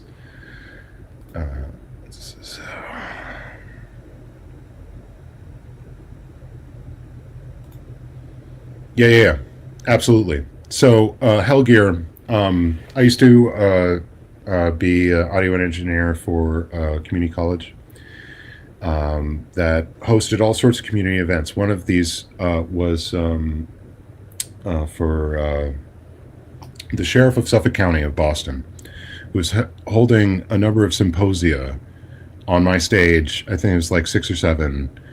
And it was like the mayor, the secretary of education, city councilors, other police officials, all talking about, in a number of talks, how to stop the school to prison pipeline, how to keep 18 to 24-year-old poor and generally black and brown men showing up at his facility.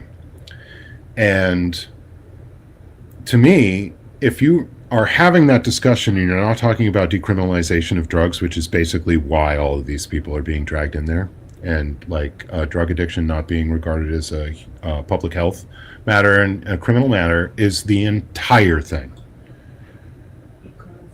And it's used against, all sorts of people to, break them down for all time. And to me, if you're not having like the discussion in that space about decriminalization of drugs, you're not having a serious conversation.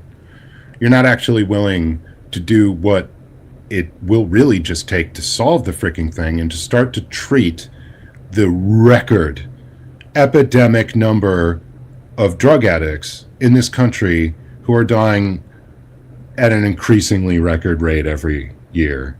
And where these diseases of despair and just our general lack of health care is driving down life expectancy for, I think, 5 years, year at a time, in the richest country in the history of the world. That's criminal. To me. That we choose as a society to do that, to prey upon the weakest amongst us, and to basically skim the cream to a greater and greater number of millionaires and billionaires. Okay, so I've gotten a bit off track here.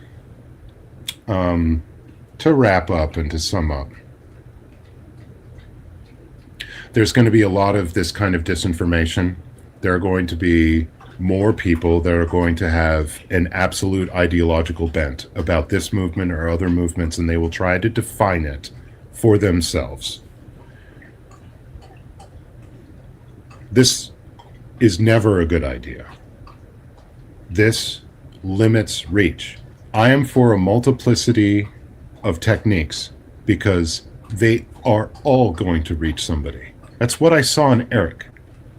I saw in Eric immediately.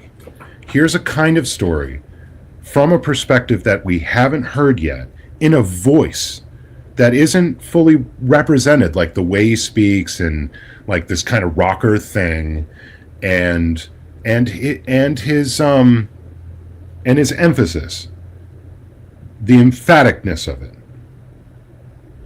I thought were all great connection points, and especially the early material, which was like rundown of the coursework.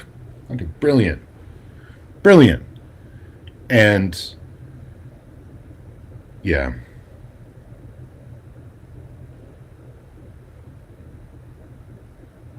Yeah, I mean, I really had all the hopes, really had all the hopes and did, what I could as best as I could while I was dealing with a million other things going on at the same time, trying to keep that plate spinning, and no longer and not ever again.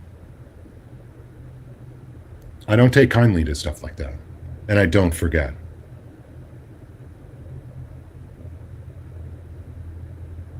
Kind of like Anonymous.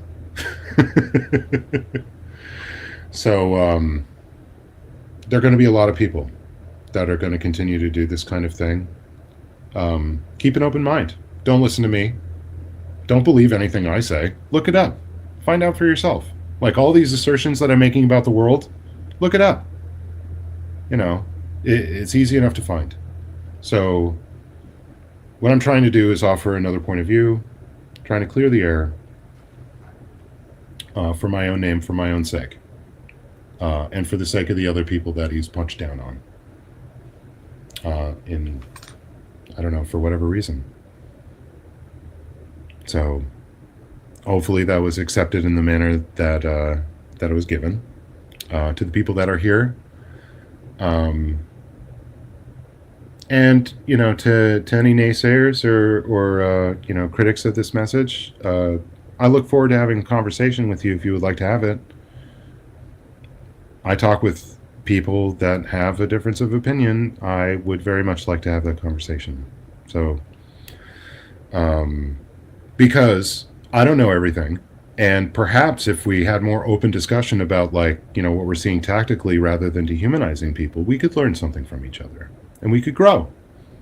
So, all right, this has been long. This has been about an hour longer than I thought it was ever going to be. Thanks to everybody. The other thing is, like, yeah, that 911 call, I'm glad I got that out there.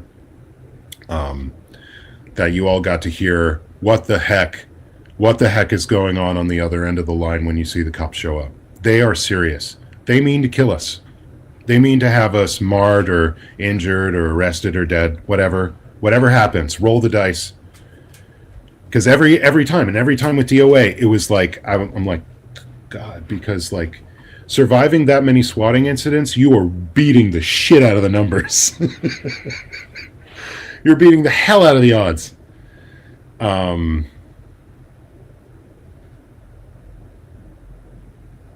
Love to all of you. So please take the advice that I'm trying to take for myself. Treat yourself well. Try to be good to the people around you. And don't be afraid to speak out and speak your truth. And, you know, maybe like an exercise routine. I think as a society we could do better with some more forthrightness. It's just my opinion. Thank you very much. Love to all of you. Love to the amazing Pearl. I would not have made it this far. I would not be here talking to you as I am. And I'd be probably half as sane without the constant love and Savage Airlines. The love and support of this wonderful person. He was another one of the people being kind of routinely denigrated by these naysayers who inspired so many of us to come out on the street and do the good work, who faced down fucking little Davy, his stupid space navy, for the first time, called him out in his diminutive name for his diminutive stature. And to have this person run through the mud after what I've seen her do, like what you've seen in the camera and behind the scenes, I haven't seen nearly any of you do half of what this person's done. So, no, that's too much unreality that may break my brain. That might have been one of them that did it, but it was all of them together, but that definitely, I mean, Jesus. So, fucking rock. Well, he's loud and wrong, and we're awesome, so it is what it is. Is what it is. Yeah. So, love to everybody here. I mean no harm to Eric. I mean to refute your dumb ideas and to stop you hurting people. To maybe give you pause, to slow down and check yourself before you start dehumanizing more people who have sacrificed so much and have risked their very existence for you and people like you. Stop it, please.